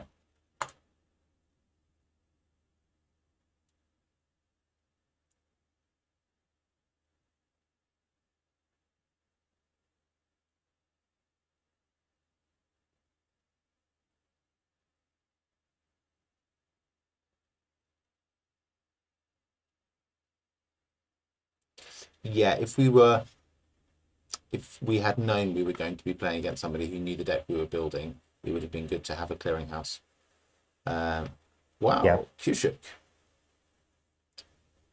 The good thing about this is it shuffles. So yeah, we'll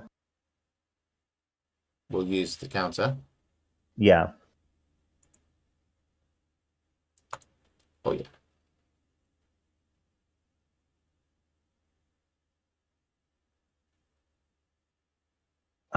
So they're going to see some huge number of cards. Yeah. I'm going to spend. They're going to see 3 cards, right? What should we advance? Should we advance this Messner I think Chesterfield? we'll advance that again. Yeah. Stop them coming back this turn so easily.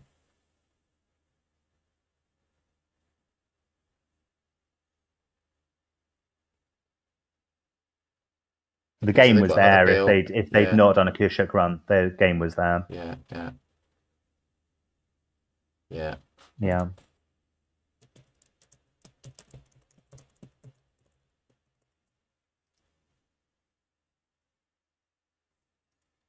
Is it remastered edition? Interesting.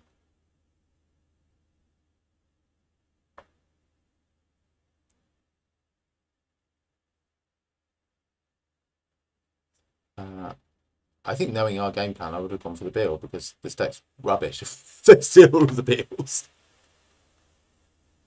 This deck does not, barely has a win condition.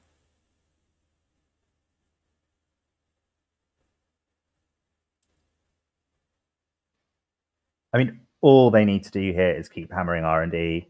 Like 5 credits once a turn, they can manage that. We haven't got strong enough ice to keep them out.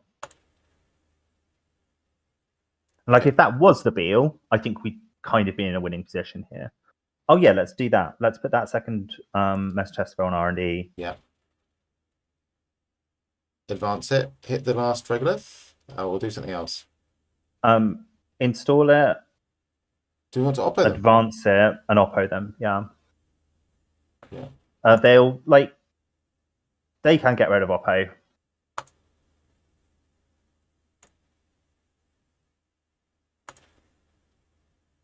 But I think that's the only way that we win. Yeah. Is the message transfer is more important than the oppo here, but the oppo's good. The oppo takes away a lot of their. It slows them right down. It's like we want to hit the twinning. If they can't get rid of all 4, right? Yeah, they have. Well, they have to, and they're going to use that no free lunch, but that still costs the money because otherwise they turn it into money later. Yeah.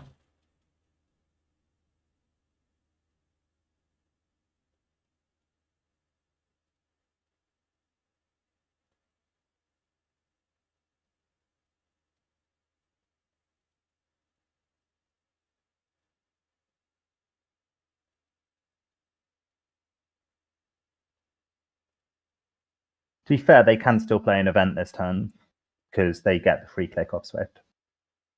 This is a very good deck into ours for all sorts of reasons. I think it's just a good deck in general. Like, it's a fun deck to play. This kind of Kushuk, Swift, Ken list. It's just fun. It's pretty sweet. And so, I mean, in the hypothetical world where Surf 5 is a Beal, we would need to have what? 5, 3, 7, 4. We need to put 9 counters on it. Yeah.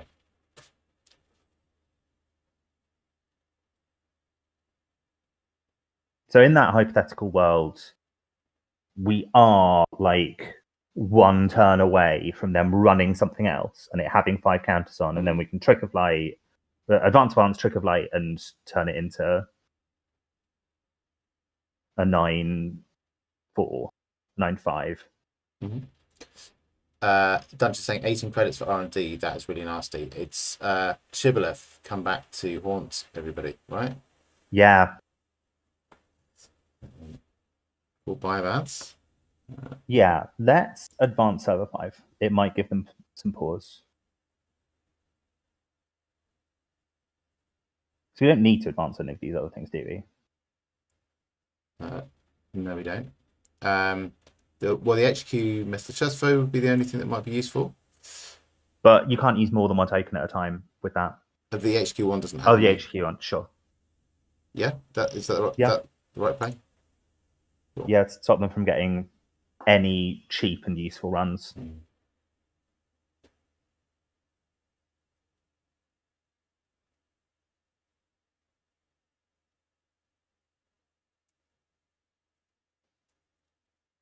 I think that my only thing with that is I feel like now we've exposed that that's definitely not the Beal, but maybe they're not thinking about it on like that many levels of depth.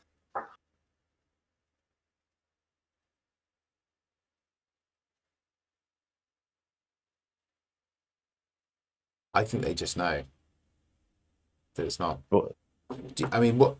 Talk me through the psychology here. What's the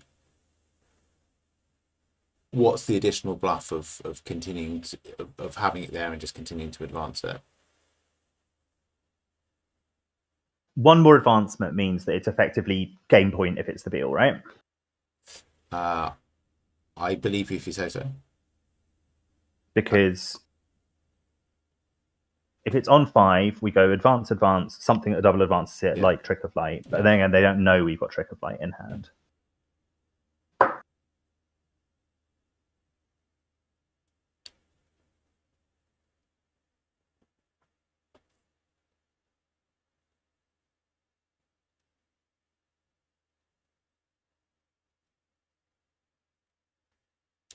Okay.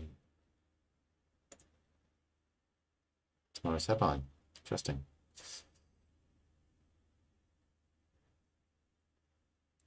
I'd love to have a bit more card draw here, Jessica. Because this is our window and I'm not sure what we do with it. We could install ice in front of server 5 and double advance it. That's cool. Or even single advance it. Because we've got the remastered token, right? Yes, we do, yeah. Ice advance last hit on the regolith.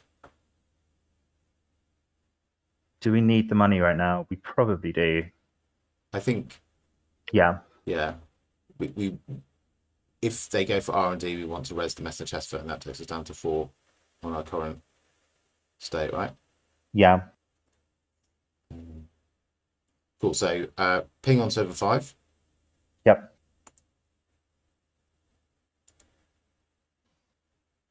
Advance the cerebral. Hit the regolith. End turn.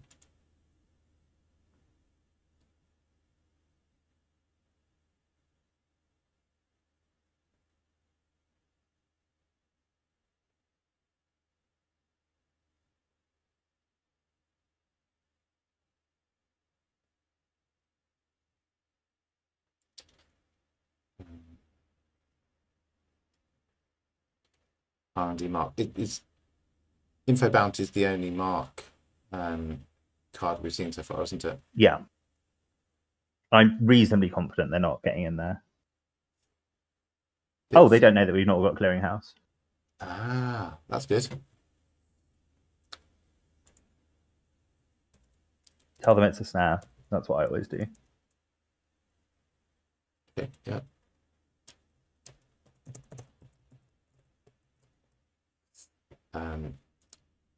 The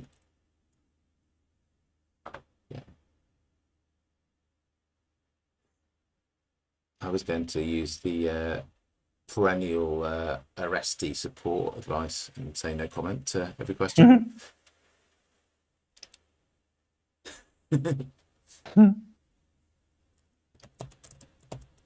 I feel a bit better about this matchup if they don't know exactly what our deck list is. Like, that's a little bit nicer. I just spell normal. Oh God, what am I doing playing a game? I don't have to spell normal.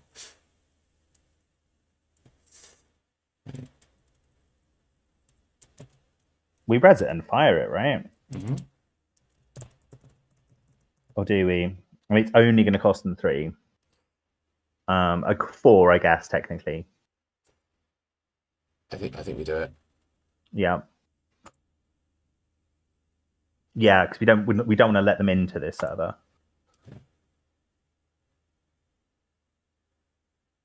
So they're just bouncing off it.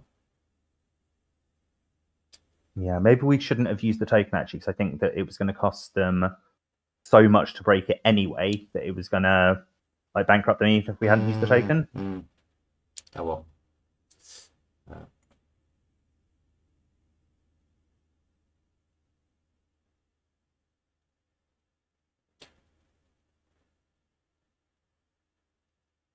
I think if we hadn't used the token, they could have broken it, right? No, because not even with Shibboleth is absolute garbage, and Massachusetts, and they only had 3 credits, so we definitely shouldn't have used the token. I'm back in the halcyon days of pre-threat 4 when it was breaking Massachusetts for 2, but those days are gone.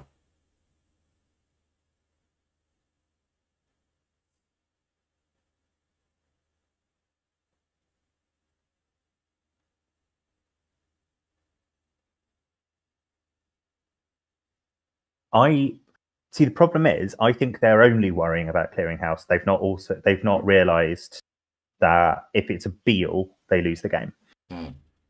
Because I think that comes out of nowhere so often, and so they're not going to run it because they're not worried about a Beal. Oh, they're thinking about doing something stupid. Now's our time. This is the moment we've been waiting for so long. I won't put it. All right, take your time. Inside job. Interesting. Are they about to deep dive us? We can only find out. Do we want to take 3 credits off them? We can't, because their bypass effect happens first. Ah, okay, yeah, because they're running. And it's their turn.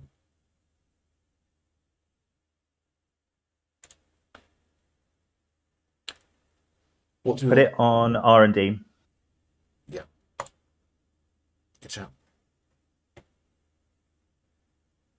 Wordpress, good. Tomorrow's headline, bad. Field light, bad. Well, it doesn't matter. Probably good that they know that's there. So they're on game point now. They're on 6. Mm-hmm.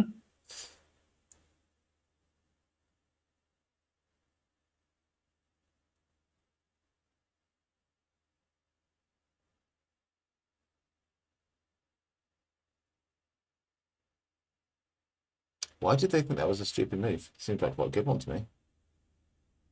I think because they weren't running, like, we've just lost the game, I'm fairly certain, because they didn't run that trap.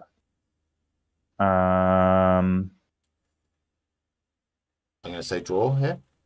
Yeah, draw. Oh. There it is. Too little, too late. Draw for ice?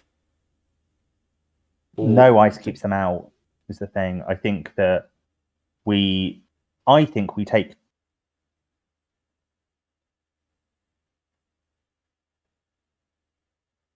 Here's what I think we do. Yep. I think we put out the 2 assets that aren't agendas, Mm-hmm. and we see if they've got any appetite now for running the board. Okay. And actually, almost no matter what they do, we put out Beal next turn. So I think at that point we start. You don't want to draw and hope we hit an oppo, or hope we hit the second trick of light.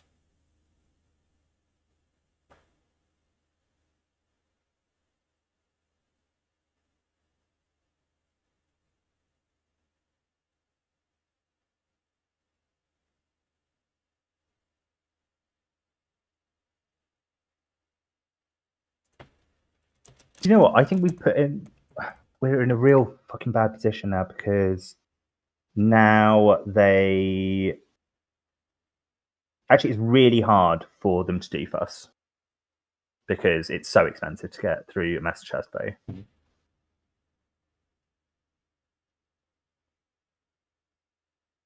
I think we've got a bunch of bad options, basically. Okay. Maybe shove the Beal and the Urtica out this turn. If they just run the Beal, though, they've won, right? Yeah. This is how I played. This is how I came 18th at Worlds. Okay. Like, you're right, but like, when else? What's our other option? We're going to play it naked at some point. I think I would like. Do you know what? We've taken too long about it now. We've taken too long about it because now it's obvious we've got an agenda in hand. Okay. I would like to play it when we've got an oppo, turn after we played oppo. Hope that we can hit a shipment from Vlad and a trick of the light and use the remastered edition counter. Okay. In that case, do what I said and put out the 2 assets. Yeah. Okay. Cool. Yeah.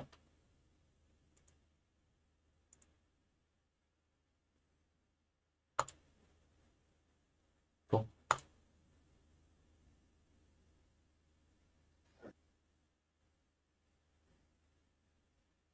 That is a closed accounts.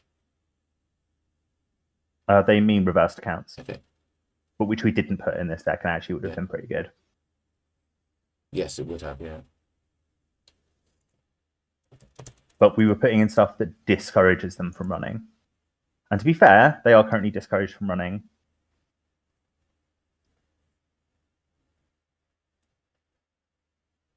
I'm enjoying this game more than I thought I would, despite us playing it doing very badly.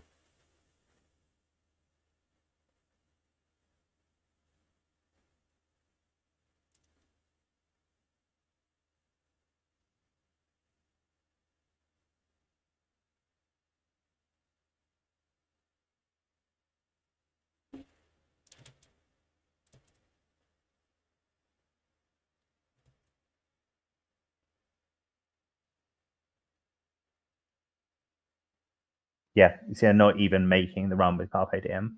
Mm-hmm. Admittedly, that's because it's on R&D. Yeah. Which is like the most toxic server I've ever seen in my life. So let's see what we draw. Start turn. Yes, we don't know.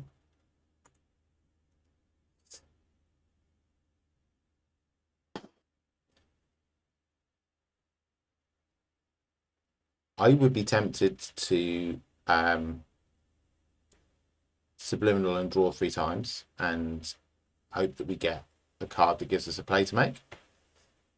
But I'm prepared to. Yeah. Let's draw at least. Let's draw one at a time. Think about what we might do with the cards that we draw. What we don't want to do is flood up because they can just come and sweep HQ. Do you want? That's one of the reasons I want to get the Beal out, because they can just come and sweep HQ whenever they want. Should we start with the subliminal? Let's start with the draw, because that's the hidden information. Okay. Remastered edition. That I think we want to.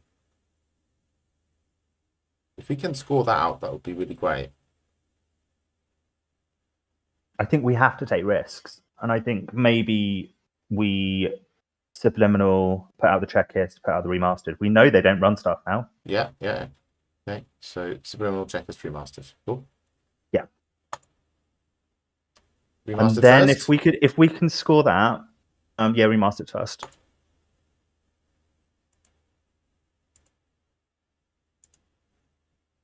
If we can score that, then we're closer to Deal Heaven.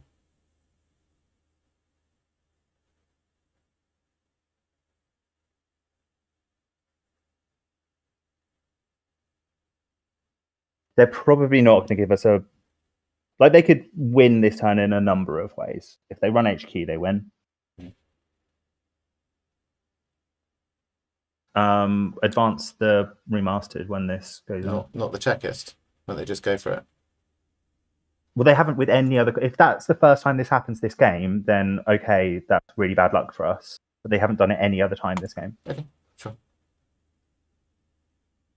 And yeah, that happens. Yeah, fair enough. Well, let's see what they do.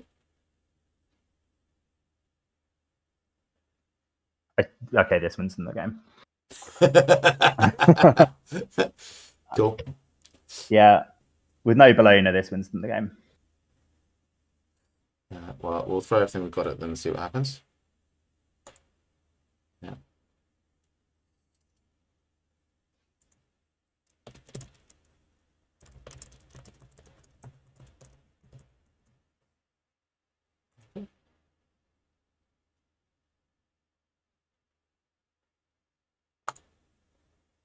I mean, if not, they've got like other ways of getting money.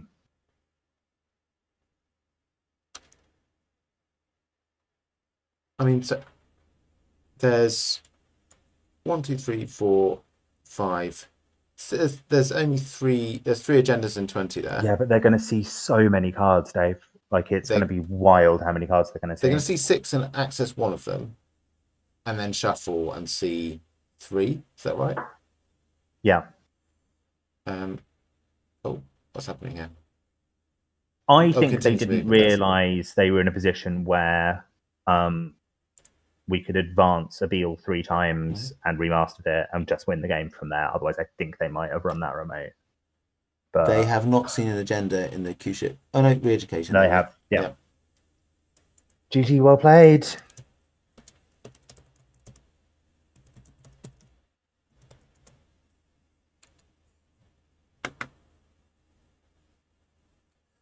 I wonder if they're going to hop back on the stream now.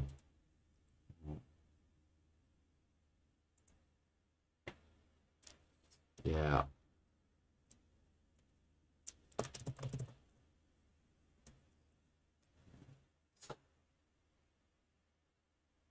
So what have we learned from this, Jessica? What have we learned from this? Nice. What have you learned from this? I feel like I've got some suggestions for how to improve the deck, maybe. Sure. What would you do to the deck to make it better? I think we wanted to have Clearinghouse as a trap. We've got ID that wants to that it's bad for the runner to make runs, and we didn't have many things in the deck that the runner has to run, otherwise they lose. Yeah, we only had 3 cards that were like that in the whole deck. Yeah, and they were like 3 copies of Beal. Let's see. I think this is slightly results-oriented thinking, because if we, like I say, in the hypothetical world where server 5 is a Beal, we win, and we won several turns ago.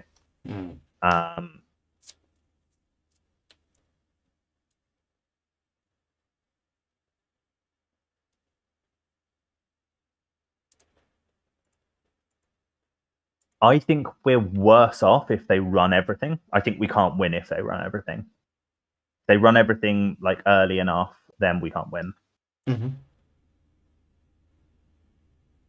Maybe we put in,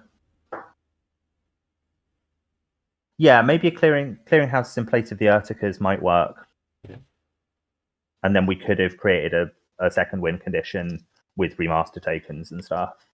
and an extra fork in the deck. I think that's reasonable. Yeah, yeah. I don't think the tags were doing very much for us. I think that No, they weren't. That said, the only time that we really were ahead in that game was when we oppoed.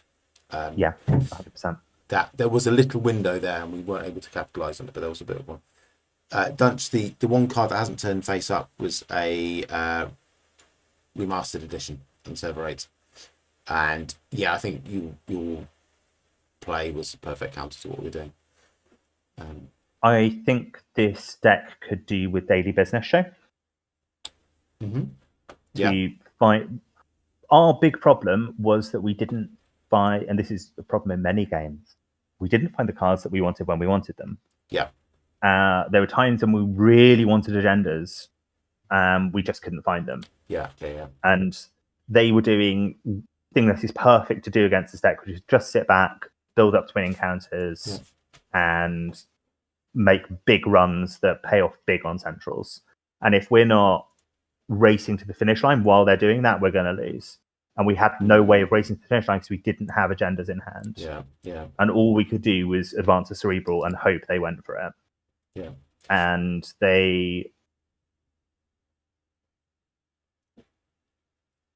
I think we should have Gaslight in this deck, Jessica. To get what? To get Seamless Launch or Trick of Light. Yeah. I think that's an absolute winner. Because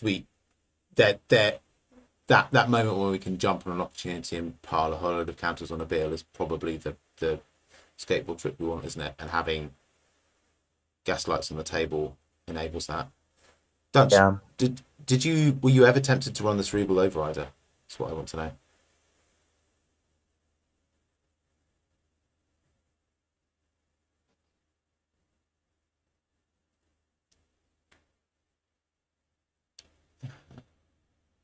We'll see. What I'm interested in is, were you conscious that there was a moment where that 5 advanced card, if it had been a Beal, would have been the game? Or because that was the bluff that we were playing. It's like, this is game point now, but I don't think it looked like game point from where you were sitting, because we were on 2 points, and it's hard in your head to think, actually, that card could be worth 5 points. But it was on 2 counters.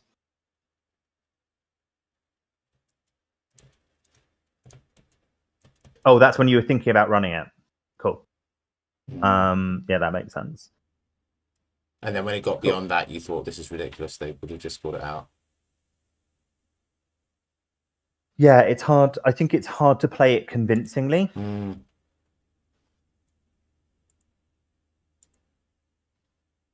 I think that deck could be fun to play a bit more. Maybe not hugely fun to play against. I think the Dunch did pretty much exactly the right strategy against it, which is to just go, I'm going to ignore your board state and I'm just going to focus on centrals. I literally don't think he ran a central the whole game, Dunch, and I think that was correct.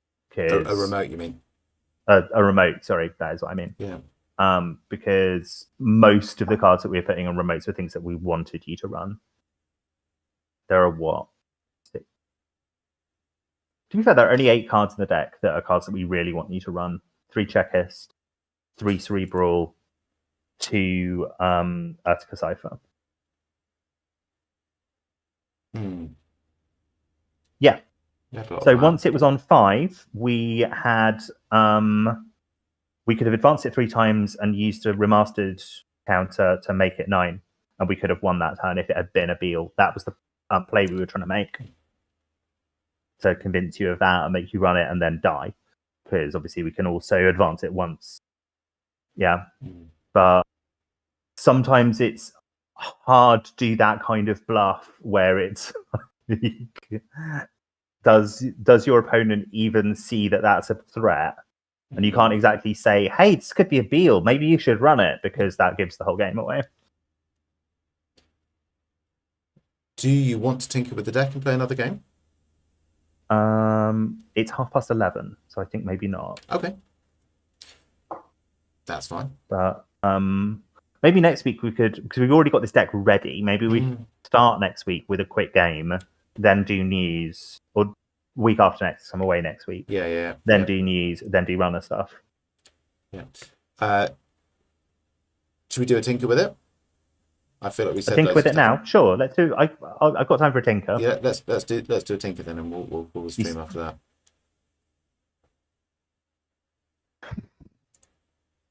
So I was lobbying hard for Gaslight. If we've got Gaslight, I think we can go down to one shipment from Vlad. Yes. Yeah, because that's there's maybe one moment you're likely to play that. And we were saying maybe take out the Urticas and put in clearing houses instead. Yeah. Ubiquitous Vig was fine. Like, it wasn't good though. It was all right. I feel that if we'd managed It probably to... made us a lot. I don't know how many turns that game was, but it made us a credit a turn the entire game. So maybe it wasn't that bad. Yeah, I feel that I've played games with that where it's I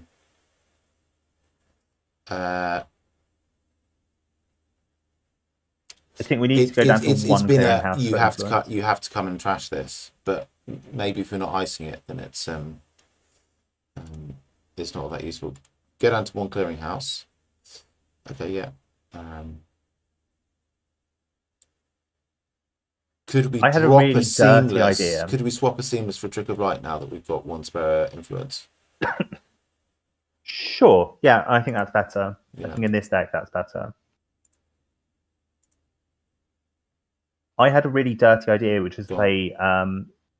Is it called Digital Rights Management? That card's still legal, right?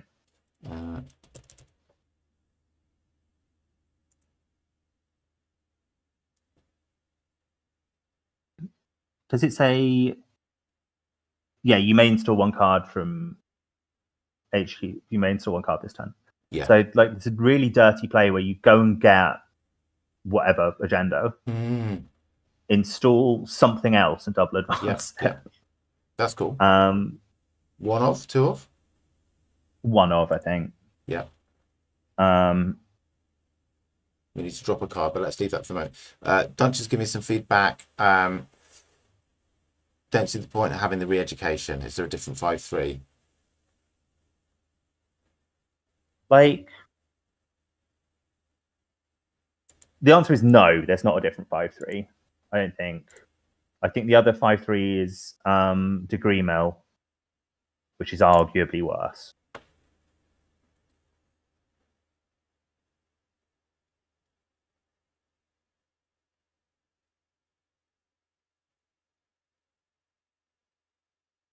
Because we can't play Bologna.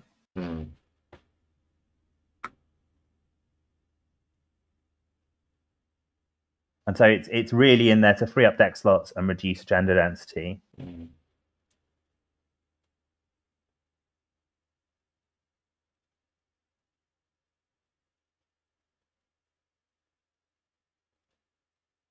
There's an argument for 3 Crypto Crash instead, but I just don't think we're doing enough with like econ stuff to make Crypto Crash the right move, you know?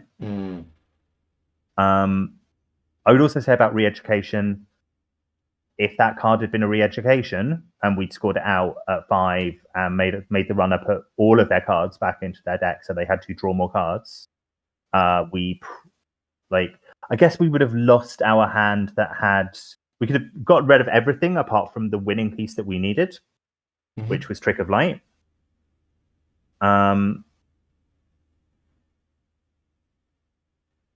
Tell you what, we put Spin Doctor in. We didn't see a Spin Doctor all game. No, we didn't.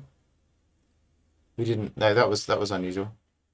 I think re-education's fine, considering the only other options are Degree Mill, which admittedly can't be stolen early, which is nice. Yeah. And it does cost the runner tempo, but we don't want to score it. I guess if we're only caring about tempo,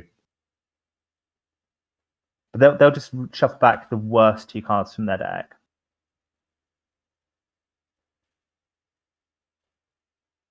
Yeah, I think there are board states where degree mill is really, really harsh. And in the early game, you're absolutely right, Duncan. In the early game, that's one of those situations that they've got a couple of things out, but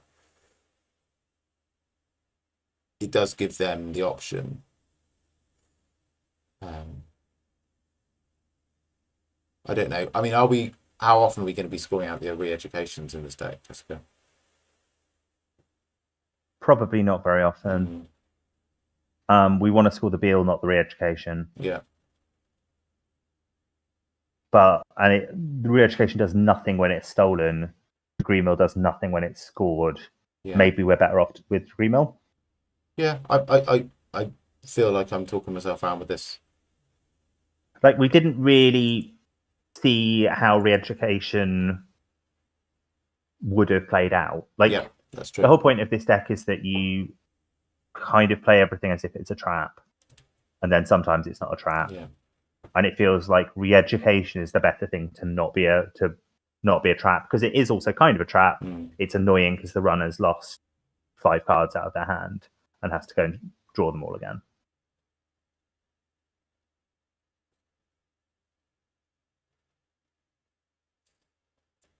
But I think it's much for muchness. I think that ideally we'd like to have no more agendas in our deck, but that's not legal. Yeah. What's better citizen program? Let's have a look. Better citizen program. First time the runner plays a run event. Oh, this would have been a really nice for this matchup. Or installs an icebreaker program exchange. You may give the runner 1 tag. Oh god, it would have been brutal if we were playing that. Oh god. I really wish we had. That would have, yeah. I think it's way too situational. Yeah, to be I think against, correct. I think anyone except for Ken or a handful of other runner decks, it's not ideal, is it? It certainly doesn't lean into anything else we're doing. So what did we want to have in that situation? We wanted to have an Oppo, and we would just, and we threw one away, didn't we? Which is a bit unfortunate. But I thought we should have had a spin doctor by that stage of the game to put it back in again. We had 3 Uppos in this deck. I actually think it might. We wanted more draw. We consistently wanted more draw. We were talking about Daily Business Show. Yeah. Federal Fundraising is a card that demands to be run. Like, you can't just leave it on the board. You've got to go and run it. So I think actually better than Daily Business Show, because Daily Business Show costs money to res as well. So 3 Federal Fundraising? Yep. Okay. Let's go for it. Yeah, it's better in every way, apart from that it's a bit cheaper to trash and it doesn't bottom cards. Yeah. Okay, so we now need to lose 4 cards. I think we could lose some Ubiquitous Figs. Oh, well, no, that was not bad for us, was it? It wasn't bad for us. Could we lose a checkist or 2? We could definitely lose a checkist. Yeah. I think we keep the Cerebrals. I think they're the most, like, once you hit one of them, you'll really put off running. Yeah, and we were very unlucky. That was a really wild play that all 3 Cerebrals were basically next to each other. You didn't see the third one when you did that first multi-axis, did you? I went back and had a look at the logs, and I think it was the first card underneath the ones that you saw. I think you did trash, steal.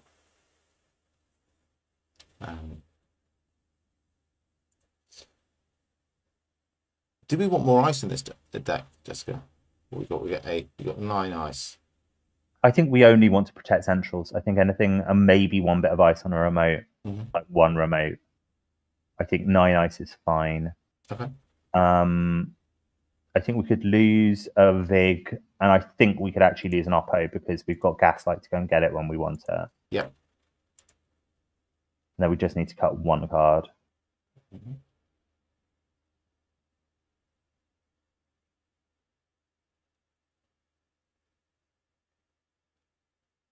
It's 3 Federals too many, actually. Maybe we'll just do 2. Like, this is very indecisive deck building. We've got all these 2 Ogs.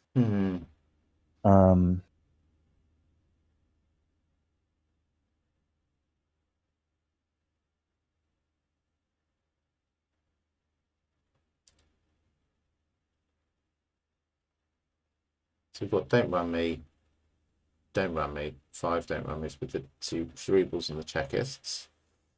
Um,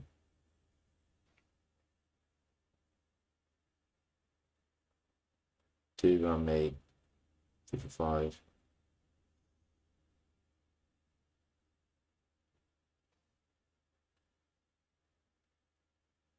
I feel very indecisive now. It's tricky, isn't it? Because there's a lot of cards that I think that didn't do anything, but we wanted to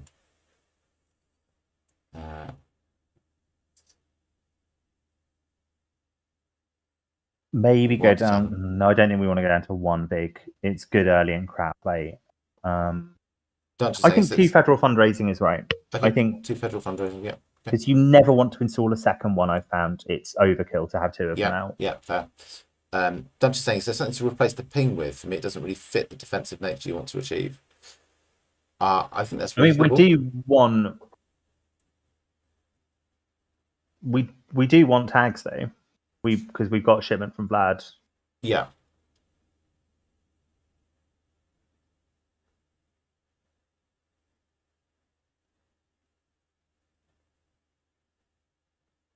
Maybe you're right though. Maybe we just want something really taxing for centrals.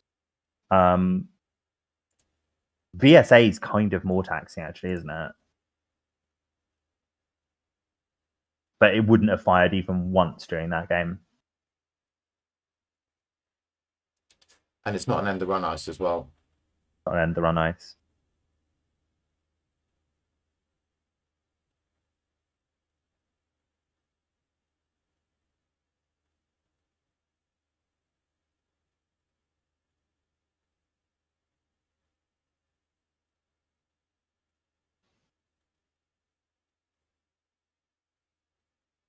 Maybe we put in an endless Eula. That is a very taxing ice. Yeah. Yeah. Instead of a ping. Yeah. Mm-hmm. Question whether we can afford to res it ever, but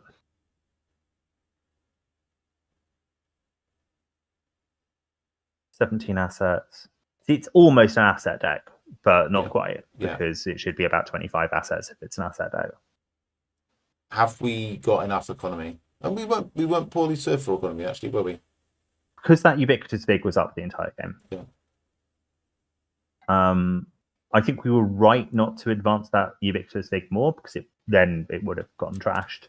Yes, yeah. We also could have advanced it more. Yeah.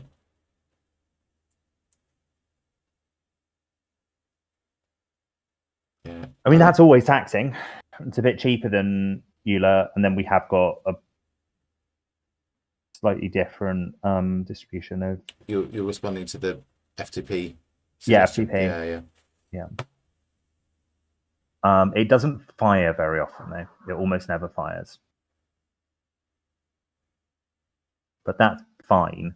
If it just costs, if it's a 4-cost ice, it costs 4 credits to get through every time. I think that's reasonable.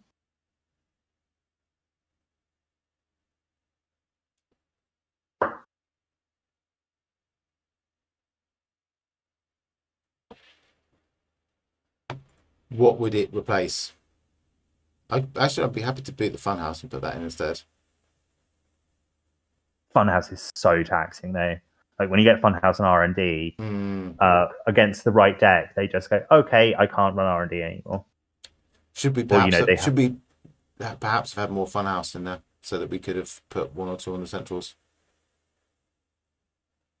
I don't think. Yeah, maybe we just want a bunch of big taxing. Yeah. Big taxing ice for centrals and be like, go and run the remotes and like leave our centrals alone and go and run these remotes, please. The thing is, and this is entirely like deliberate with the format, we can make our ice as taxing as we want, but going down to 0 credits does not lose the game for the runner anymore, because we can't just score out a Bologna that they can't steal. Yeah. Yeah. So I mean, maybe this is part of the process that we're still trying to play a classical standard deck of like fighting this econ war. I do think it puts runners off if they've got to spend 2 clicks and like 4 credits every time they want to run the server. Yeah, I mean, I'm not necessarily thinking about it in terms of Departed Bologna. I'm thinking more of like how often can you run, and also like if as this is quite assety, it's a fork, isn't it? If you can't trash everything and run centrals because it's really expensive to run centrals, then you have to choose between the two. Our assets aren't really all that expensive or vital to trash, though. I think we've got more. I think we've put more forks in the deck. I think it'd be more interesting to play now. Yeah. I am definitely wilting though, Dave. Yeah. Quarter to 12. I think. 12. Do we want to add another bump something and add another fun house, or do you want to call it a night? If you can, I'm going to leave that executive decision up to you.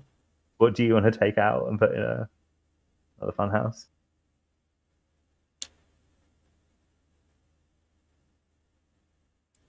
So,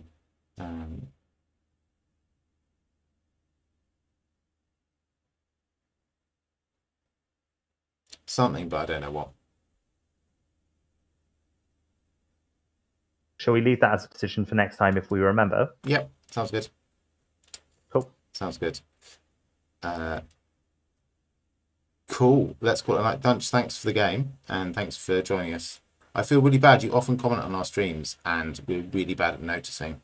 Until we don't have left. like dual screens or anything. Yeah, I have an add-on set up on Chrome that should ping in my ears whenever we get a comment, and it is just not doing what it should. I don't know why. Sorry about that. But thanks for your feedback on the game. Thank you, Jessica, for Thank you, Dave. hanging out. Thanks everyone for watching. So we are missing next week. We'll be back we're missing next week, so I'm going to be in Scotland. Have an awesome time. Thank you, I will. But we'll see you in 2 weeks, which will be the 18th. Sounds good. Cool. Bye, everyone. Bye-bye. Good night, everyone. Bye.